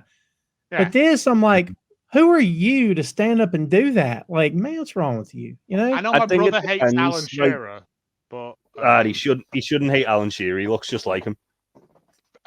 if he ever listens to this, he'll come at you, Jay. I've said it to his yeah, face. but also you have. But also Newcastle cheated to win against Bolton, and my brother has Nah, never. It's not true. Well, again, this is fake opposite news. ends of the well, but yeah, he's never forgiven him for that. Even though my brother Yeah. does look a lot like Alan Shearer. He does look a lot like Alan Shearer, Mhm. football's greatest player. But yeah, I think you do see it like a lot with if there's like, say, for example, a player who's just been really dirty in like a game, and he, like when I sent you guys the video of Roy Keane injuring Haaland's dad. Oh yeah. And like you do see it where like obviously players will do shit like that, or like every club usually has like a kind of, not like a lifer, but like a sort of talismanic player who people fucking hate from other teams. So I think that's what they're trying to sort of like embody here with Jamie. He's the talisman of the club. He's like the star player, and it just so happens that he's a hometown guy. Didn't Wayne Rooney leave a Liverpool team and then got booed to fuck when he came back? He sure did. Yeah. He left Everton, but I mean, yeah, you can play for Everton and get booed to fuck by their fans. yeah. They fucking hate their team. That was my one nugget of information I had. Yeah. Usually you tend to find if like a player's like left for like either like Everton to Liverpool, Liverpool to Everton, or like between Manchester clubs or between Derby London stuff, teams. Yeah. Or just like a team that's like got a bit of a rivalry with another team. You tend to see there's a little bit of bad blood there as well. As I say, with this, it'll be that Jamie is from Manchester. He left to become a star in reality TV, and then thought he'd have his place in the team go back to. He's fought and clawed his way back, but also he's now playing for. Well. Yeah, he's now playing for a team who rivaling City for the title. And our Southern. Southern. Nothing as and Northerners Manchester more City. than soft Southerners, yeah. Yeah, and don't tell Ellis I said this, but most Man City fans are actually from Manchester. Again, if he listens to it, he can come at you himself. I'd say it to his face just to annoy him. I think you have several times. Yeah. But yeah. I also, did you see, again, not to go off topic, but did you see the clip the other day where they were coming out, the referee grabbed the ball, he went, "Hello, ball," to the ball as he walked past it? Yeah. Just a fun bit. That's what I'd do if I was a referee. Yeah. So when this happens, we have a little cut scene. It's really quick. Back to the pub, and Baz is tells the guys that May let him sleep there the night before. She says, "How many beers?" They say 3. She asks, "How many if you can't order again before halftime?" They say 12. 12. So that's 4 my God, that's good going. Nah, that's yeah, all right. Yeah. To be fair, a lot of pubs do like the 4-pint pitches, don't they? Yeah. You can just get, interesting. Yeah. That's what I used to do when I go watch the footy in the pub. I'd get a 4-pint pitcher and sit there, and then it'd usually do me till about partway through the second half. Or half time, yeah. Depending if we were winning or losing. But I just love the fact that they're just going to be sitting there drinking flat lager by the end of it. Yeah. But also the fact, dedication to the bit, he slept there to guard the seats. Yeah. It's great. May puts up with so much from these lot. I mean, to be fair, it's probably like almost like security as well. Yeah. Oh, and yeah, he wouldn't dare go behind the bar to stifle a drink before bed, would he? No, because May had come down, hit him with a cricket bat. Yeah. May be counting the fucking barrel before. Yeah. The second, the pub's full as well, and this is what May wants. Yeah. Packed. Mm-hmm. As you guys said earlier, he's getting booed. as is Jamie. One possession later, and like he just looks like he can't get anything going. And then there's a play where he passes to Bumbercatch, who goes to Colin for an early goal. Nate's cheering from the restaurant, which is nice. Rebecca and Keeley are going. He goes, there's your nuts to that table, because he's obsessed with these nuts. Yeah. I give you nuts, they make you thirsty. I make money on the nuts. You don't run the restaurant. That cokehead does, as we very heavy. Well, not. This is where we find out all the information that I thought was correct comes to a head. But he goes, Colin's. Oh, he's like, he can't help. He knows the play. It's midnight poutine. Yeah. But also Jamie takes some bumps here. Like he does a front flip at one point. Like, and the referee's just like, yeah, whatever. Referees that are supposed to be impartial. I like when they're cheering. They're called referees. They're not impartial. When they're cheering for the goal, I like that Higgins has done this. He says, I don't want to move till the game's over. I don't want to jinx it. So he just stays there. Celebrate the game ends. I don't want to jinx it. God bless you, Higgins. We see Pep, of course, the coach from Man City, who makes an adjustment. I think they call that out. Like, of course, this guy's going to make an adjustment. They're the best team in the league, right? And Jamie's getting knocked around like crazy, but there's no penalties. He keeps checking up in the stands. He still hasn't seen his dad. Van Dam defends a shot, prevents a goal, and later Jamie does the same. But then that's when he pulls up lame, and the prick in the stands is still giving him grief. Jamie, bicycle kicks it off the line. Yeah. But Arlo, and he's landed wrong on his foot there. Mm-hmm. And he's can you go on? Yeah. And he gets halfway down the pitch, and when it happens, Ted's on the sidelines and he goes fudge, like Roy. Yeah, won't do a swear, but no. But I think all the main cast get a this episode at some point. He tells the ref they're going to move forward with 10 men. This makes Pep give him a look like. And it's very noticeable. He looks at him like, you got to be kidding. Is the look he gives him, which it's so Jamie collapses, and then the physios take him off to the side. I thought we were going to get no, you stand up and I walk you off, so it looks like you're but no. And Beard is freaking out. Beard's trying to get. He tells. Is it Bumbercatch to warm up? He tells someone to warm up. Roberts. He tells Roberts to warm up. But Jamie's like, no, I can still go on. And then the linesman's like, are you playing with 10 men? Yeah. And Beard is incredulous about this. Yeah. It's not too unusual. Like sometimes if you find a player who's picked up a knock, but they think they might just need a bit of treatment. But it is the second half, and City have been battering them all the way. Yeah, when you're defending a 1-goal lead against City, probably as Arlo Arlo and what's he called, the other lad? Chris. Arlo and Chris say, there isn't a player in goal. It's a brick wall. No, he's a man. I've seen him. He's got arms and legs. Like, again, just nonsense. But Van Damme, again, puts a shift in. Like, yeah.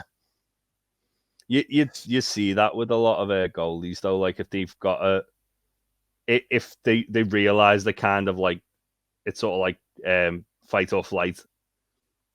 Like, they've got to keep the team in, because at the end of the day, your outfield players can only do as much as they can. The goalie's got to be able to do just the same. Again, just reminded me of the stats. Let's flats. There's no one's shitting on my sheets. I've got clean sheets. But it's fine. But Van Damme saves 3 goals. Yeah. And we see this a bunch here. And back at the restaurant, Derek wants to talk to Nate. As you said before, we can hear Arlos. He comes out and he's chewing his jaw, just rubbing his jaw, rubbing his nose. I didn't even catch that. Oh, up to the gills. I have said from day one he's coked up. And he goes into his office, yeah. and he's got his little mirror, and he's like putting that. He can't help but like do his bits, and he's like, Yeah. "I've got to let you go, Nate. Why? You're my special unicorn. You don't arrive drunk. You don't steal from me." Nate comes in and goes, "Am I getting a promotion?" Oh, Yeah. God. Ever the eternal optimist. Yeah. He's like, I gotta let you go. And like you said, it's nothing you've done. You're my top man. You're on time. You don't steal. You're sober. And he said, but Jade said if I didn't fire you, she was going to report me to the, well, I can't say who because then you know what I've done. It's brilliant. Like, again, Great. as much as I don't like this character, he's great. I love him. Have you seen him doing bits on a 8 out of 10 Cats? Yes, I have. He's very funny on that. He's very good So at that. there's a game show in the UK called 8 out of 10 Cats, Tom, just to kind of like explain it to you. And usually they have like a guest like judge who's like, they're just there to kind of verify answers and stuff like that. It's but based also on the TV show Countdown, which is you pick random nouns and random letters and consonants and have to spell the longest word out of these things. It's been on television since the dawn of Channel like 4, which years, was isn't it? 83, I think it was. Channel 4 came into conception. The first show on there, running consistently since then, and this is like the comedy version of it.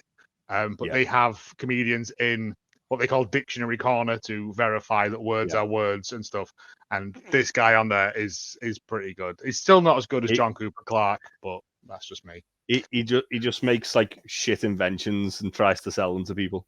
Oh, when he put all those tubes together, that was good. Yeah. Tom doesn't know what we're talking about. Let's move on. No clue. No. I'll send you a video after we record. You're going to get so many clips after this.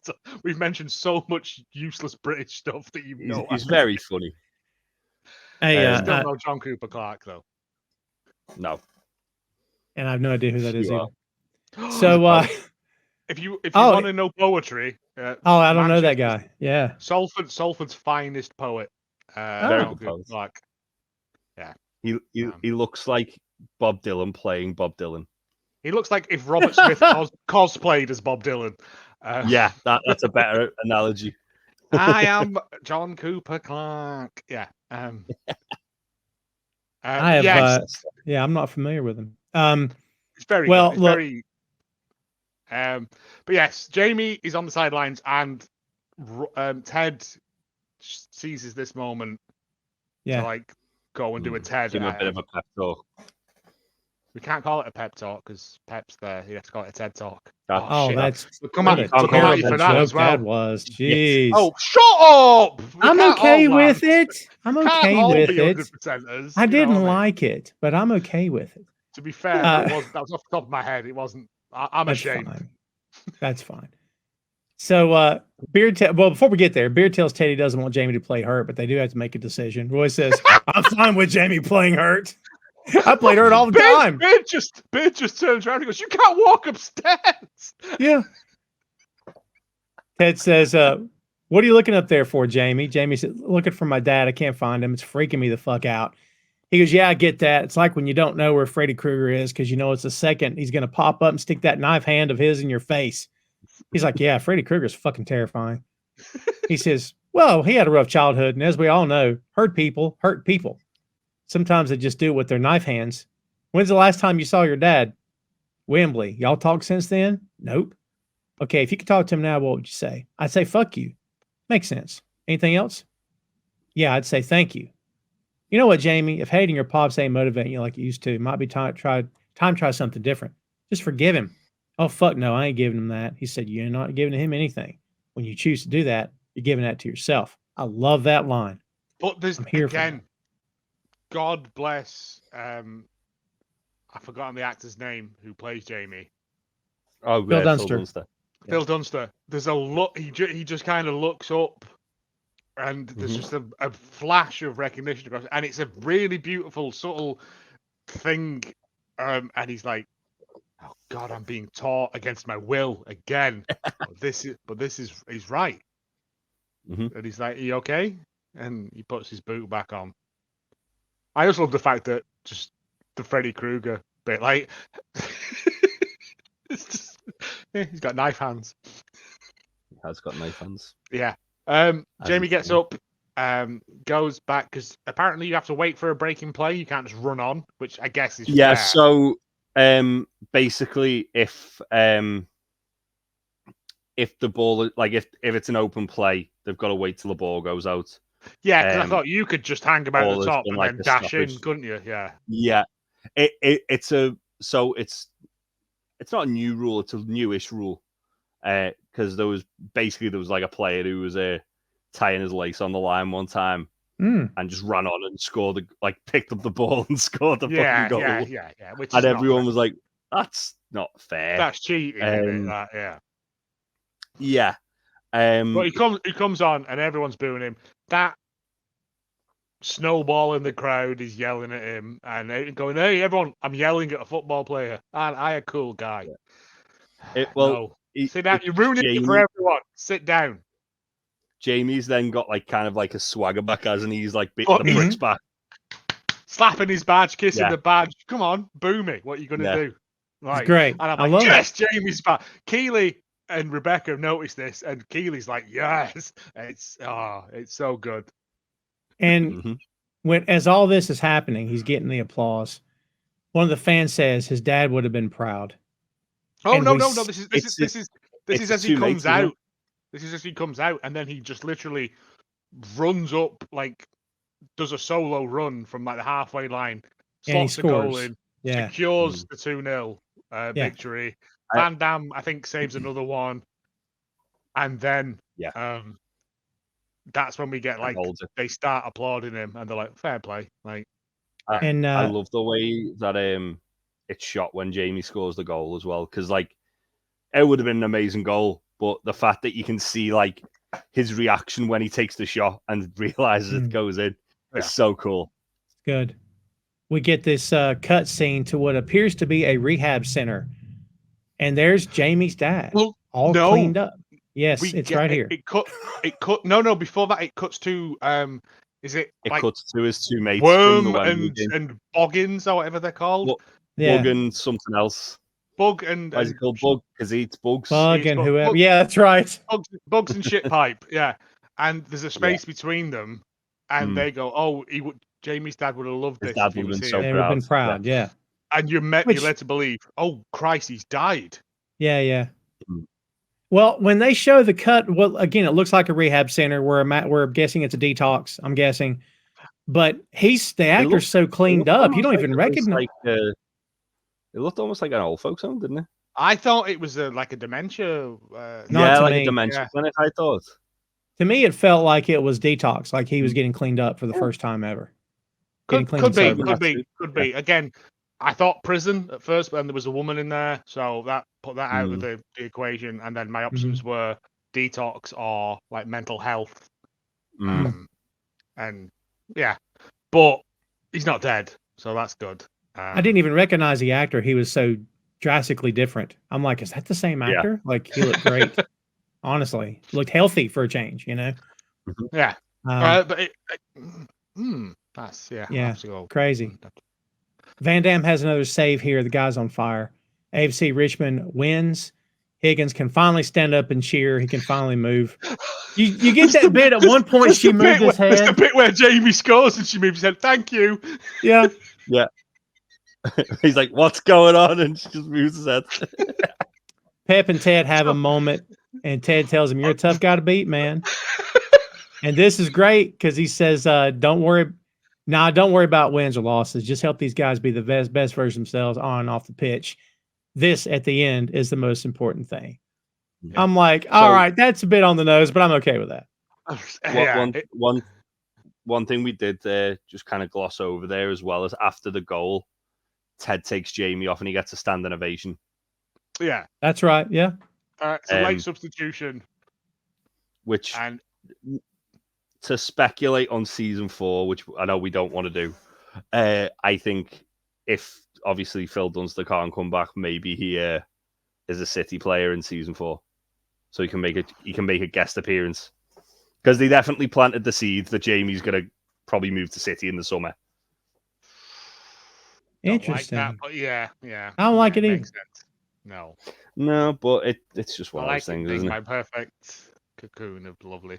But yeah, he gets his round of applause, and even the Marshmallow lads cheering him, and I'm like, okay, you see why all you people were wrong now? Like, they're just people paid to do a job.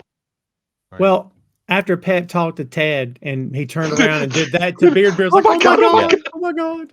Yeah. Which is mad because Ted would have met Pep at least like 5 times at this point. Yeah, but I think they just shook hands, didn't they? Or he shook hands with a unconvincing body double. Yeah. Whereas this That is was the first actual time Pep Guardiola. he's actually, they gave him a line, and God bless him, he does it better than Susan the Baker. But yeah, but it's just him and Beard's like fanboying over him is tremendous. Yeah. And you notice when the bus returns that they're playing Fat Bottom Girls. Yeah. When the bus comes back. It's good. Yeah, that's great. The guys Hold are on the keg. celebrating. Yeah, they're celebrating drinking. They're carrying Will. Will's blasted. He's gone already. You know, Ken just shakes his head as they walk off, which I thought Kenneth is shaking his head. It's like this guy who's done everything, who's consistently hot. Only when he's not working. When he's That's working, true. he's a professional. Yeah, you see. That's true. Oh, he'll be forever changed. But yeah, I love that line when he talks about what he took. Great. In the locker room, Isaac takes the stage. We haven't seen a whole lot of him here since the beginning of the episode, and not much in the leadership role recently. So it's good to see him here. He tells them to have one more game. So for every alcoholic beverage, they have to have at least a glass of water. One by one, they walk out, hit Jamie as they leave. And this Jamie is perfect. He's dabbing up guys and shaking hands, and he does all the little I love bits it. to all these people. Like Isaac stops first, doesn't he, and goes, "You rolling with us tonight?" Yeah, and he goes, "No, enjoy your water." Enjoy your water. He's like, okay, bro, and then he rolls out. And then, my favorite bits are Danny. Okay, mi amigo. I'll see you tomorrow. And then Colin, he grabs Colin. I love that he finally gives Colin his recognition. Like throughout the whole show, Colin's been like his lackey almost, and then he's always had, in this season he's always had respect for him, but he's never verbalized it. And he stops Colin and just goes, "Great game, well done for scoring a goal there." And Colin goes, "Oh, well, good," and he goes, "You scored a goal," and like Jamie's like, you know what I mean, like. This is Jamie is now a real hearts and lungs boy because he's feeling sad for no reason, right? Yeah. Welcome to being a human, but also he's got over the thing, and I genuinely thought at this point when he was sat in that locker room that either Roy or Keeley were going to come in and do the reverse Roy again when Roy gets benched.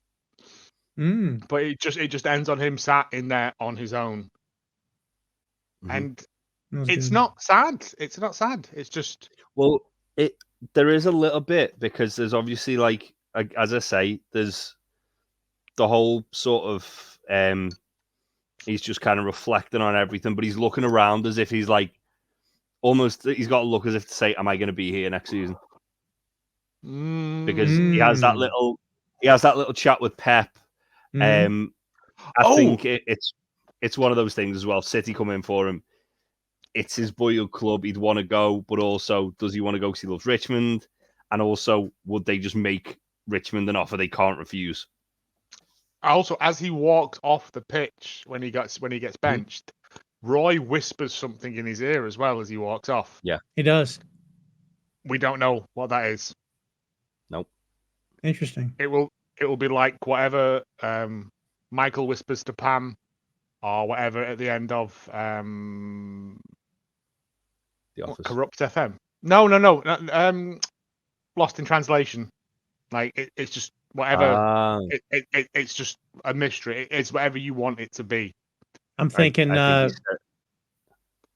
Go ahead. I was going to say, I thought you said Rosebud.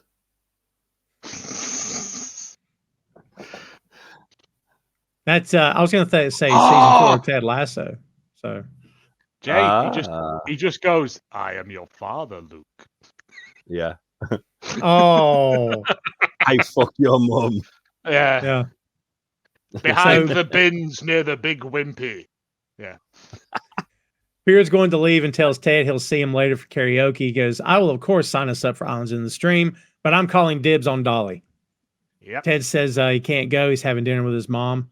He then calls Beard over to the laptop. And at the laptop, he shows him the video, the night that Nate ripped the sign up. He says, "I don't know if you've watched the whole thing. Look, after we came in, Nate had to hide under my desk here for like 3 whole hours.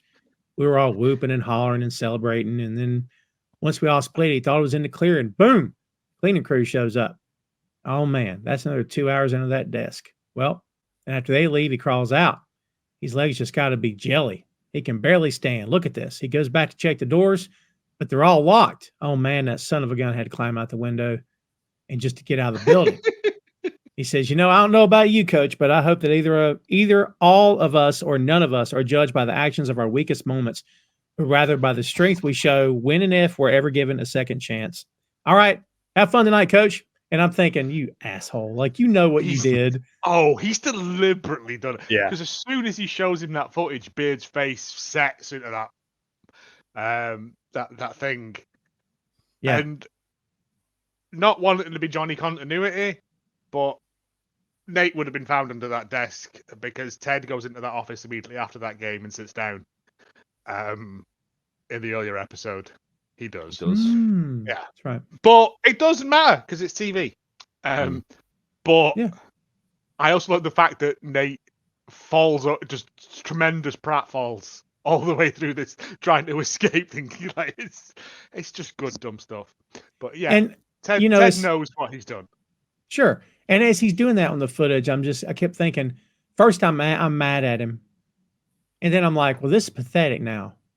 And then like, you can tell by his body language, is he regretting it? Maybe not. But like, he's being forced to sit there after he did it and just hang out. Of your exactly. Well, yeah, like that's the thing as well. Obviously, like when Nate actually gets to West Ham, and we see him for the first time in this season, he's a very different Nate to what we see the very end of last season. Uh-huh. And he's already shown glimmers of like that nervous, like Nate Shelley, not like Wonderkin Nate Shelley. Yeah. And it's almost as if obviously he's been stuck under that desk for like 5-6 hours. He's had time to think about it and reflect. Yeah. And there's also a tremendous bit when the cleaning crew comes in and he pushes the waste paper bin out from under the desk. So they don't go under. So they don't go under the desk and find him. It's tremendous. But yeah, he's had to sit under there and think, is this the right thing to do? He's too far gone. He saw the sign up, like, but it's a tremendous bit of humanizing Nate that I think could have been shown slightly earlier in the season, but whatever, it's fine. But yeah, he has to escape out the window. I think because obviously the last game is against West Ham, it makes sense that. Oh yeah, 100%. But it's and then like Beard is like, I'll see you tomorrow. And leaves. Sorry. Ted leaves and leaves Beard to deal with the. Well, that's almost like Ted briefing Beard to say, "This is what I need you to do." Yeah. But like, obviously, without saying it, like, it's a very Ted way of kind of like, because a lot of the time with Ted, rather than kind of just telling people outright, he lets people kind of come to their own. Yes. Sort of like realization or conclusion on a situation. And obviously with this, with what Beard's about to reveal in the next scene. It's very much that Ted's like kind of got like given Beard that sort of like cold hit of water, so to speak. Yeah. It's just the most heavy-handed version of it we've seen, I think. Yeah, of course. Throughout the whole thing, it's very on the nose of it, but I think maybe that's what Beard needs. Because maybe that is what Beard needs. I like how again Beard drops the fuck. That's good. Jamie's in the trainer's room. He texts his dad. Roy and Keeley come in with champagne to celebrate the win. Jamie says, "What?" I love what that the fuck bit happened out there where he's got his foot in the ice bucket and they come in, and Roy just goes, "Hey!" behind his back with 2 bottles of champagne. It's just like Roy doing fun. Like it's lovely. Then he also puts the bottle of champagne in the ice bucket. But there's a really lovely bit in the scene, which mirrors the scene where in season 1's finale, where Jamie's sat in the physio and his dad's screaming at him and throwing shit at him. But it's done this time from the perspective of Jamie sat there in like a caring environment with 2 of his best friends, and Ted just walks past, looks in, smiles at Jamie, and then walks out. Awesome. I just need to. It's just like as obviously it's like night and day of like the first time we see that happen, and then this time, but just a really, really well done shot. But also when we see it from the outside the first time, whereas this time we see it from the inside inside looking out, which is a nice thing. And again, it's a lovely mirror to like he's let it go, he's forgiven him for himself. It's a really lovely bit, and the fact they're just 3 mates chatting to each other, just like even Roy's doing jokes. Like it's just a great thing, and it's one of I think that bit particularly is just one of the loveliest bits of Ted Lasso. I like how Jamie asked him if he looked sexy. That looks sexy. Like a sexy baby. Sexy baby. No, phone your mum. She'll tell you. Uncomfortable relationship.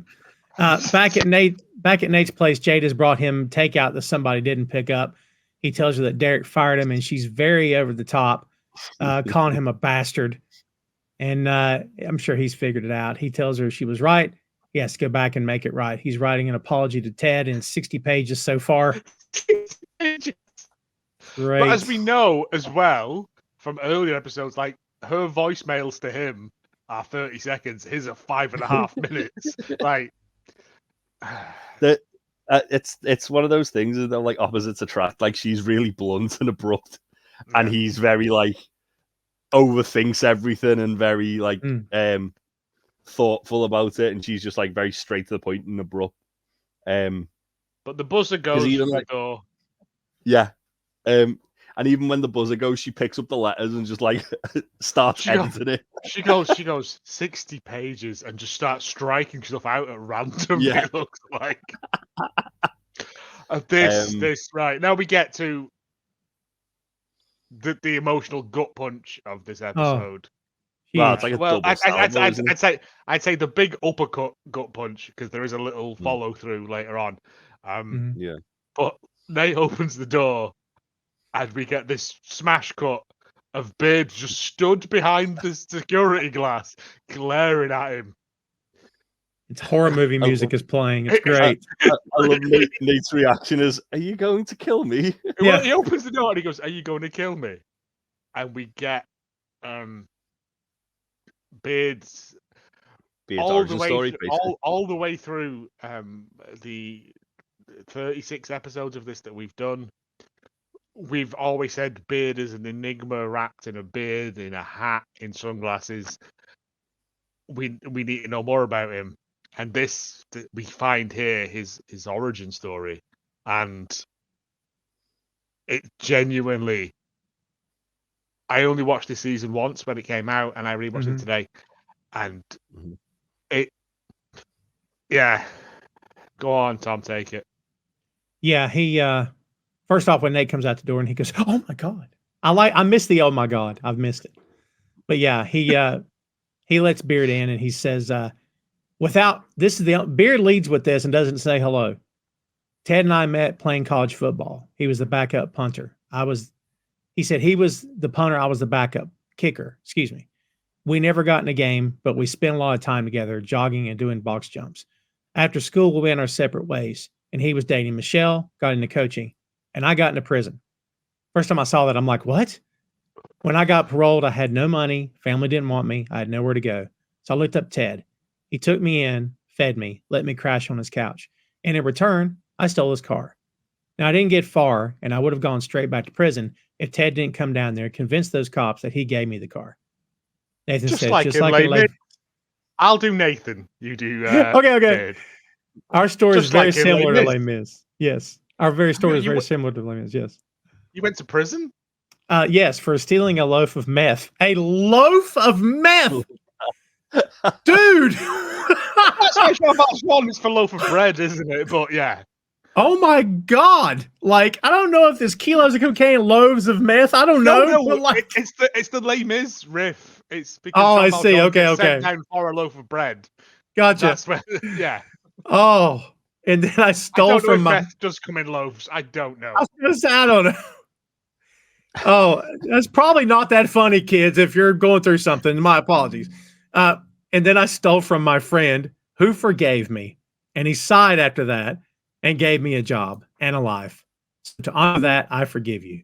I offer you a job, and the life part's up to you. And Nate says, "Don't you want to headbutt me or something to make you feel better?" And he turns his hat around and he goes in slowly and just does. Oh my God! If that doesn't make you cry, nothing will. Lovely. Monday, Oh. 10 a.m. And then he hugs him. Yeah. And it is just that thing of, oh, fuck, Beard, man. Like, He's a real person.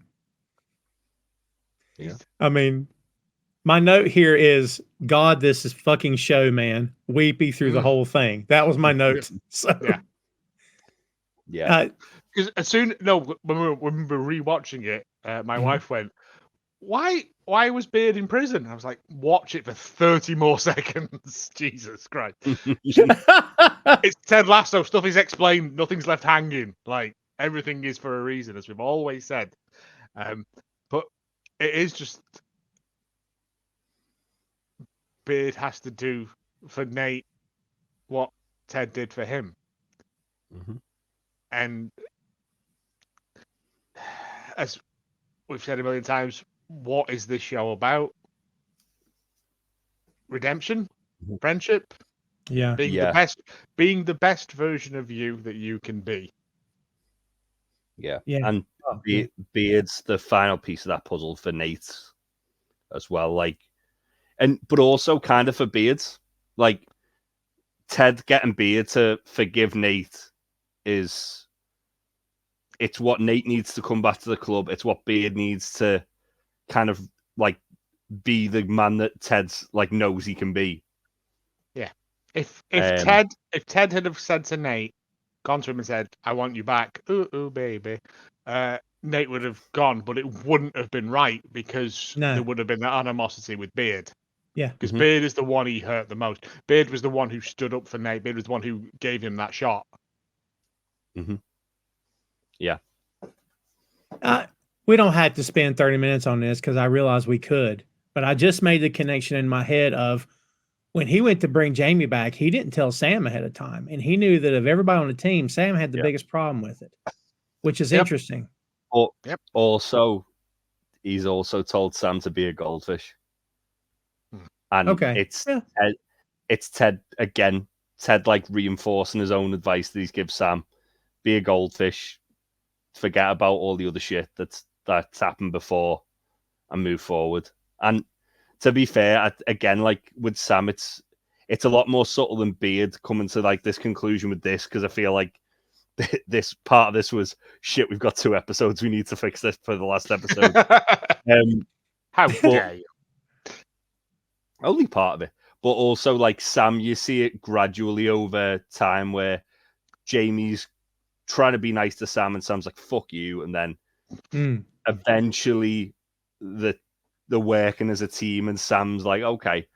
And then Jamie's like one of the first people to support Sam in like some of the harder stuff earlier on. And that then obviously there's the captain thing where it's like almost like a friendly rivalry at this point. So I think it's similar but different. Yeah.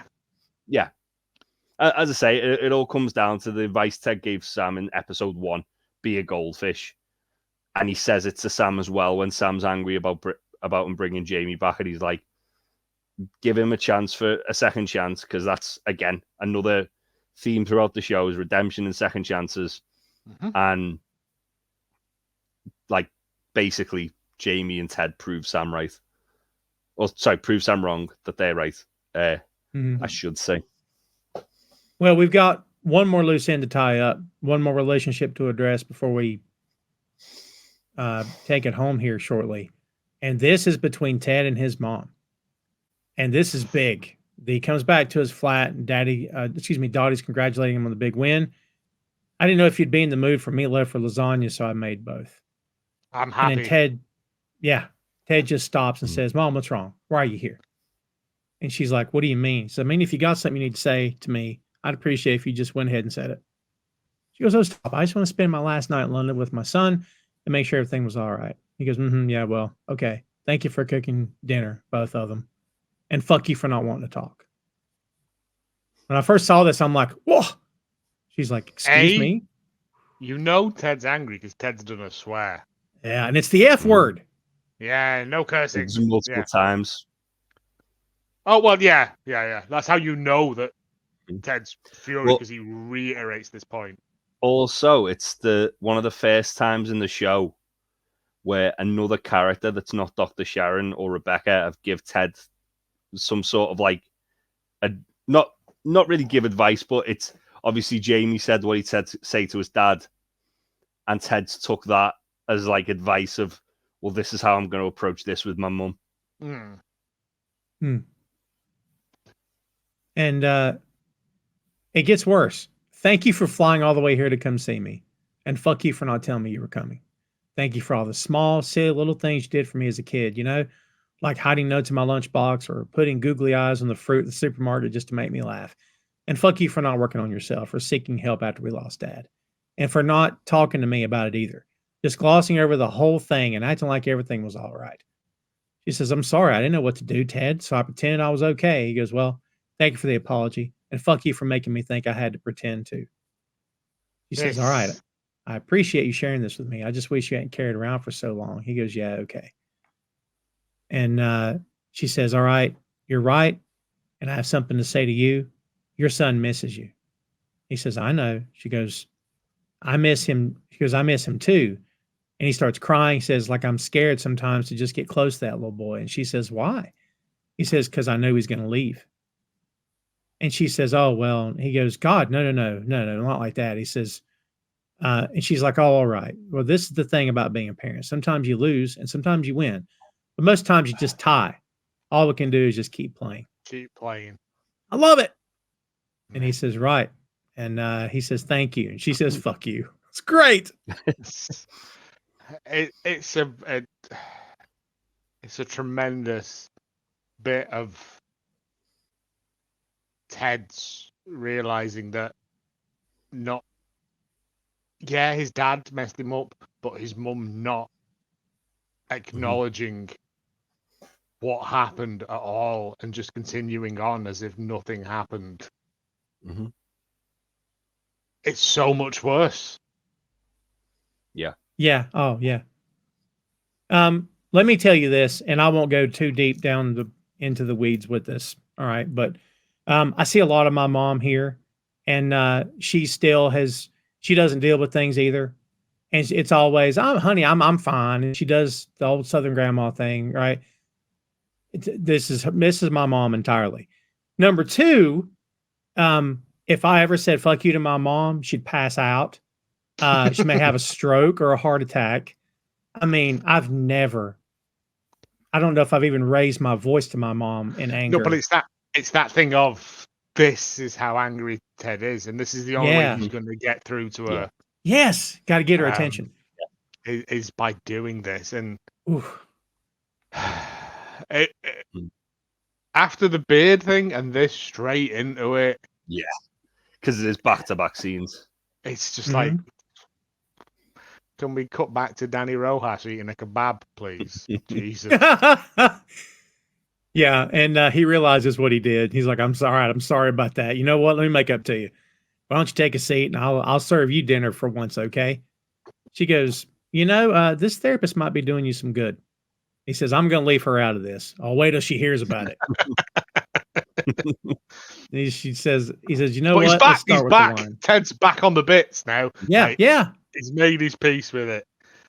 But again, it refers back to that Philip Larkin thing from right at the start of the thing. Your parents are as fucked up as you are. Yeah. Right? Just in different ways. That's where you get it from. It's not their fault. They try to do the best by you that they could do. But they are human beings. They are flawed as well. Yeah. And it's all about forgiveness and redemption. We see Rebecca's place. Her doorbell rings and it's Bex. She needs some advice, and she has Mrs. Cakes, Rupert's assistant, with her. And without anything being said, you're like, oh, I think I know what happened. Oh, I don't think I know what happened. I know what happened. Because when she goes, we need to, can we come in? Who's we? And then she opens the door slightly wider. And I'm like, oh, take him down. I first thought she had the baby with her and they needed a place to stay. Yeah, that's what I thought. Yeah. And then when you see it's Mrs. Cakes, it's like, oh no, Rupert's like getting fucking cancelled. Oh, yeah, for sure. Down. Let's get this motherfucker. Yeah. Yeah. It's just Rebecca's look of, come on, get in. Yeah. I'll crack the wine open and let's take, like the First Wives Club. Let's take this motherfucker down. Ted wakes up to a note from his mom that reads, enjoy the sunflower seed bread, your favorite. Thank you, and just thank yous for a lovely time. We hear Fought and Lost featuring Brian May by Sam Ryder, which coincidentally was released the night before this episode aired. Oh.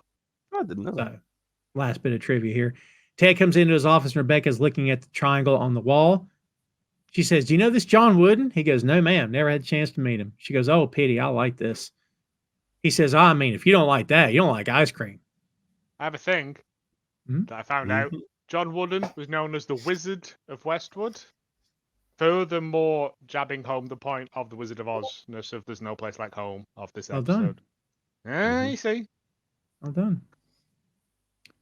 She says, do you know what time it is? He goes, 9:30 or 9:30, as you folks say over here for some goofy ass reason. Mostly just to annoy Americans. Yeah. She says, this that time of year when I come down here and reveal something to you. Goes, oh, snap. That's right. Okay, well, here we go. You know what? Maybe I should guess this year. No, that's silly. You just go ahead and tell me. Let her rip. She says, I've got nothing. I really tried. I mean, even on the walk over here, I was thinking something would pop into my head, but nope, absolutely nothing. Sorry, Ted, no truth bomb this year. Ted says, well, that's okay. I got one.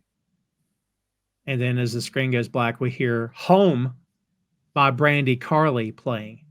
The song's called Home. So there you go. Yeah. Speaking of the references to Wizard of Oz, the Wizard of Oz pinball machine, as you guys talked about, the end scene from You've Got Mail with the song Somewhere Over the Rainbow's playing. Ted's mother being named Dottie, as in Dorothy, and the closing credits song being Home from the Wiz musical. Yep. Yeah. Wow. Yeah. All they were missing was a bit of Toto. Yeah. Oh, yeah. Well, I felt the raise. Yeah. Yeah. Anyway, so nobody sees the Wizard. Not nobody. Not know how. Yeah. When you guys first saw, did you piece together when you first saw this? Oh, I know what he's going to tell her. Was it obvious to you? I had a feeling. I had a very strong inkling that, So I only found out that the finale was the last ever episode at this point in time. Like literally like the day before it aired. Ah. Because I was like, I'd watched it I'd watched this episode the day before the finale aired, and I was just like, that feels quite final. That's a bit odd. And then I looked it up. I was like, oh, it's the series finale. Oh shit. Okay, the next episode's the last episode. And then I had 24 hours having a existential crisis because my favorite show was about to end. Yeah, it's I based on what happens in that last scene with his mum. Yeah, you'd have to be not following the threads to think Ted was going to say anything other than what he says. That's true. Yeah. Well, not to go into the start of the next episode, but they do a little bait and switch. To yeah, kind of like they do, but laughing at people, don't they? Yeah. Which I enjoyed that a lot. I thought that was quite funny. I don't know that I knew it, but I suspect I was figuring it out because it's like the team's winning. They won a huge game against Man City. Jamie's good. The relationship between him and his mom is good. Nate's back. Boxes are getting checked left and right. And I'm thinking, there's only one box needs to be checked now, and that's Ted doing what he's got to do. Rebecca. Yeah. Talk about a swerve. We'll get there and we get there. Well, kids, guess what? That's episode 11 in the books. We got one more left. Episode 12. After that, we're going to do a big wrap up. We were calling it a series wrap up. I'm not going to call it that. I decided we're going to call it the season 3 wrap up because all signs point to yes for season 4. And if there's going to be a season 4 of this show, even if it's a spinoff not called Ted Lasso, we're doing it. So, yeah. Led Tasso. Yeah. Led Tasso. I want it to be Led Tasso. If it's not going to be Ho Jiggins and Lay Juff, by God, I want it to be Led Tasso. It's just like a cross of Ted Lasso and True Detective. It's just really fucking dark and gritty. It's real dark. It's real dark. We got to have McConaughey in there too. I don't know why, just to have him in there. So before we get out of here, let's see what you guys think. Joe, your biggest takeaways from this episode? This, as I've said before, it's a 3-act play. Everyone else's stories now are done. The only people left are Ted and Rebecca. Both of them at the end there. That last scene with them both symbolizes their relationship together. It's the last episode it's heartbreaking, but it's beautiful. And I think it ends exactly where it should end. This episode for me, just all the Mancunianness in it makes me so happy. The fact they did when his mum sat on the couch just swearing, it's like that's just Manchester people. Yeah, that's just what we do.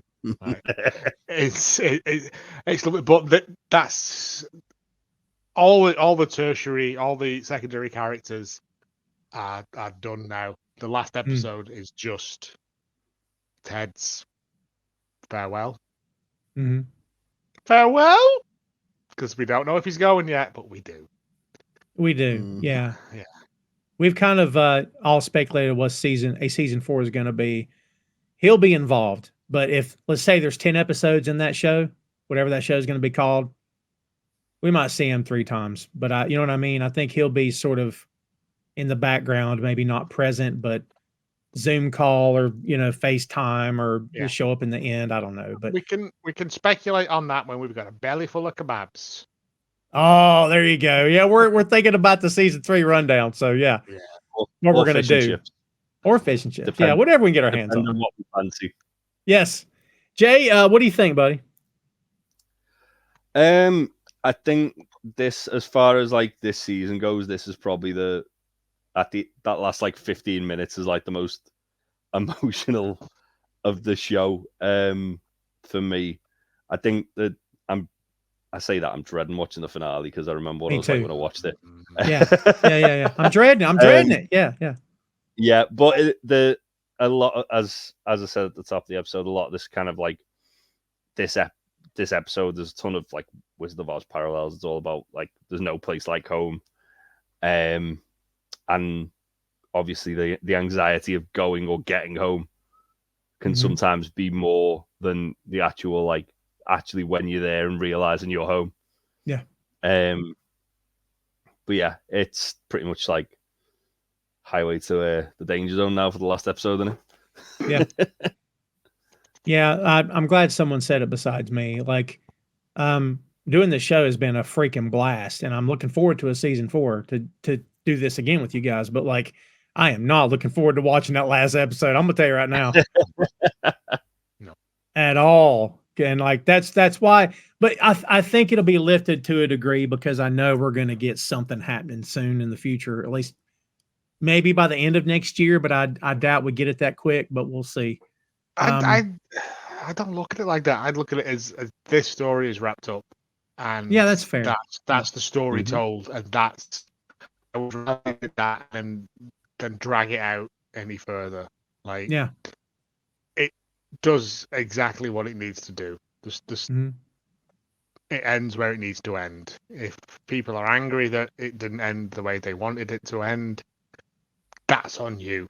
Because if you have listened to all of this and followed us through it, you know our opinions on this, and you know Yeah.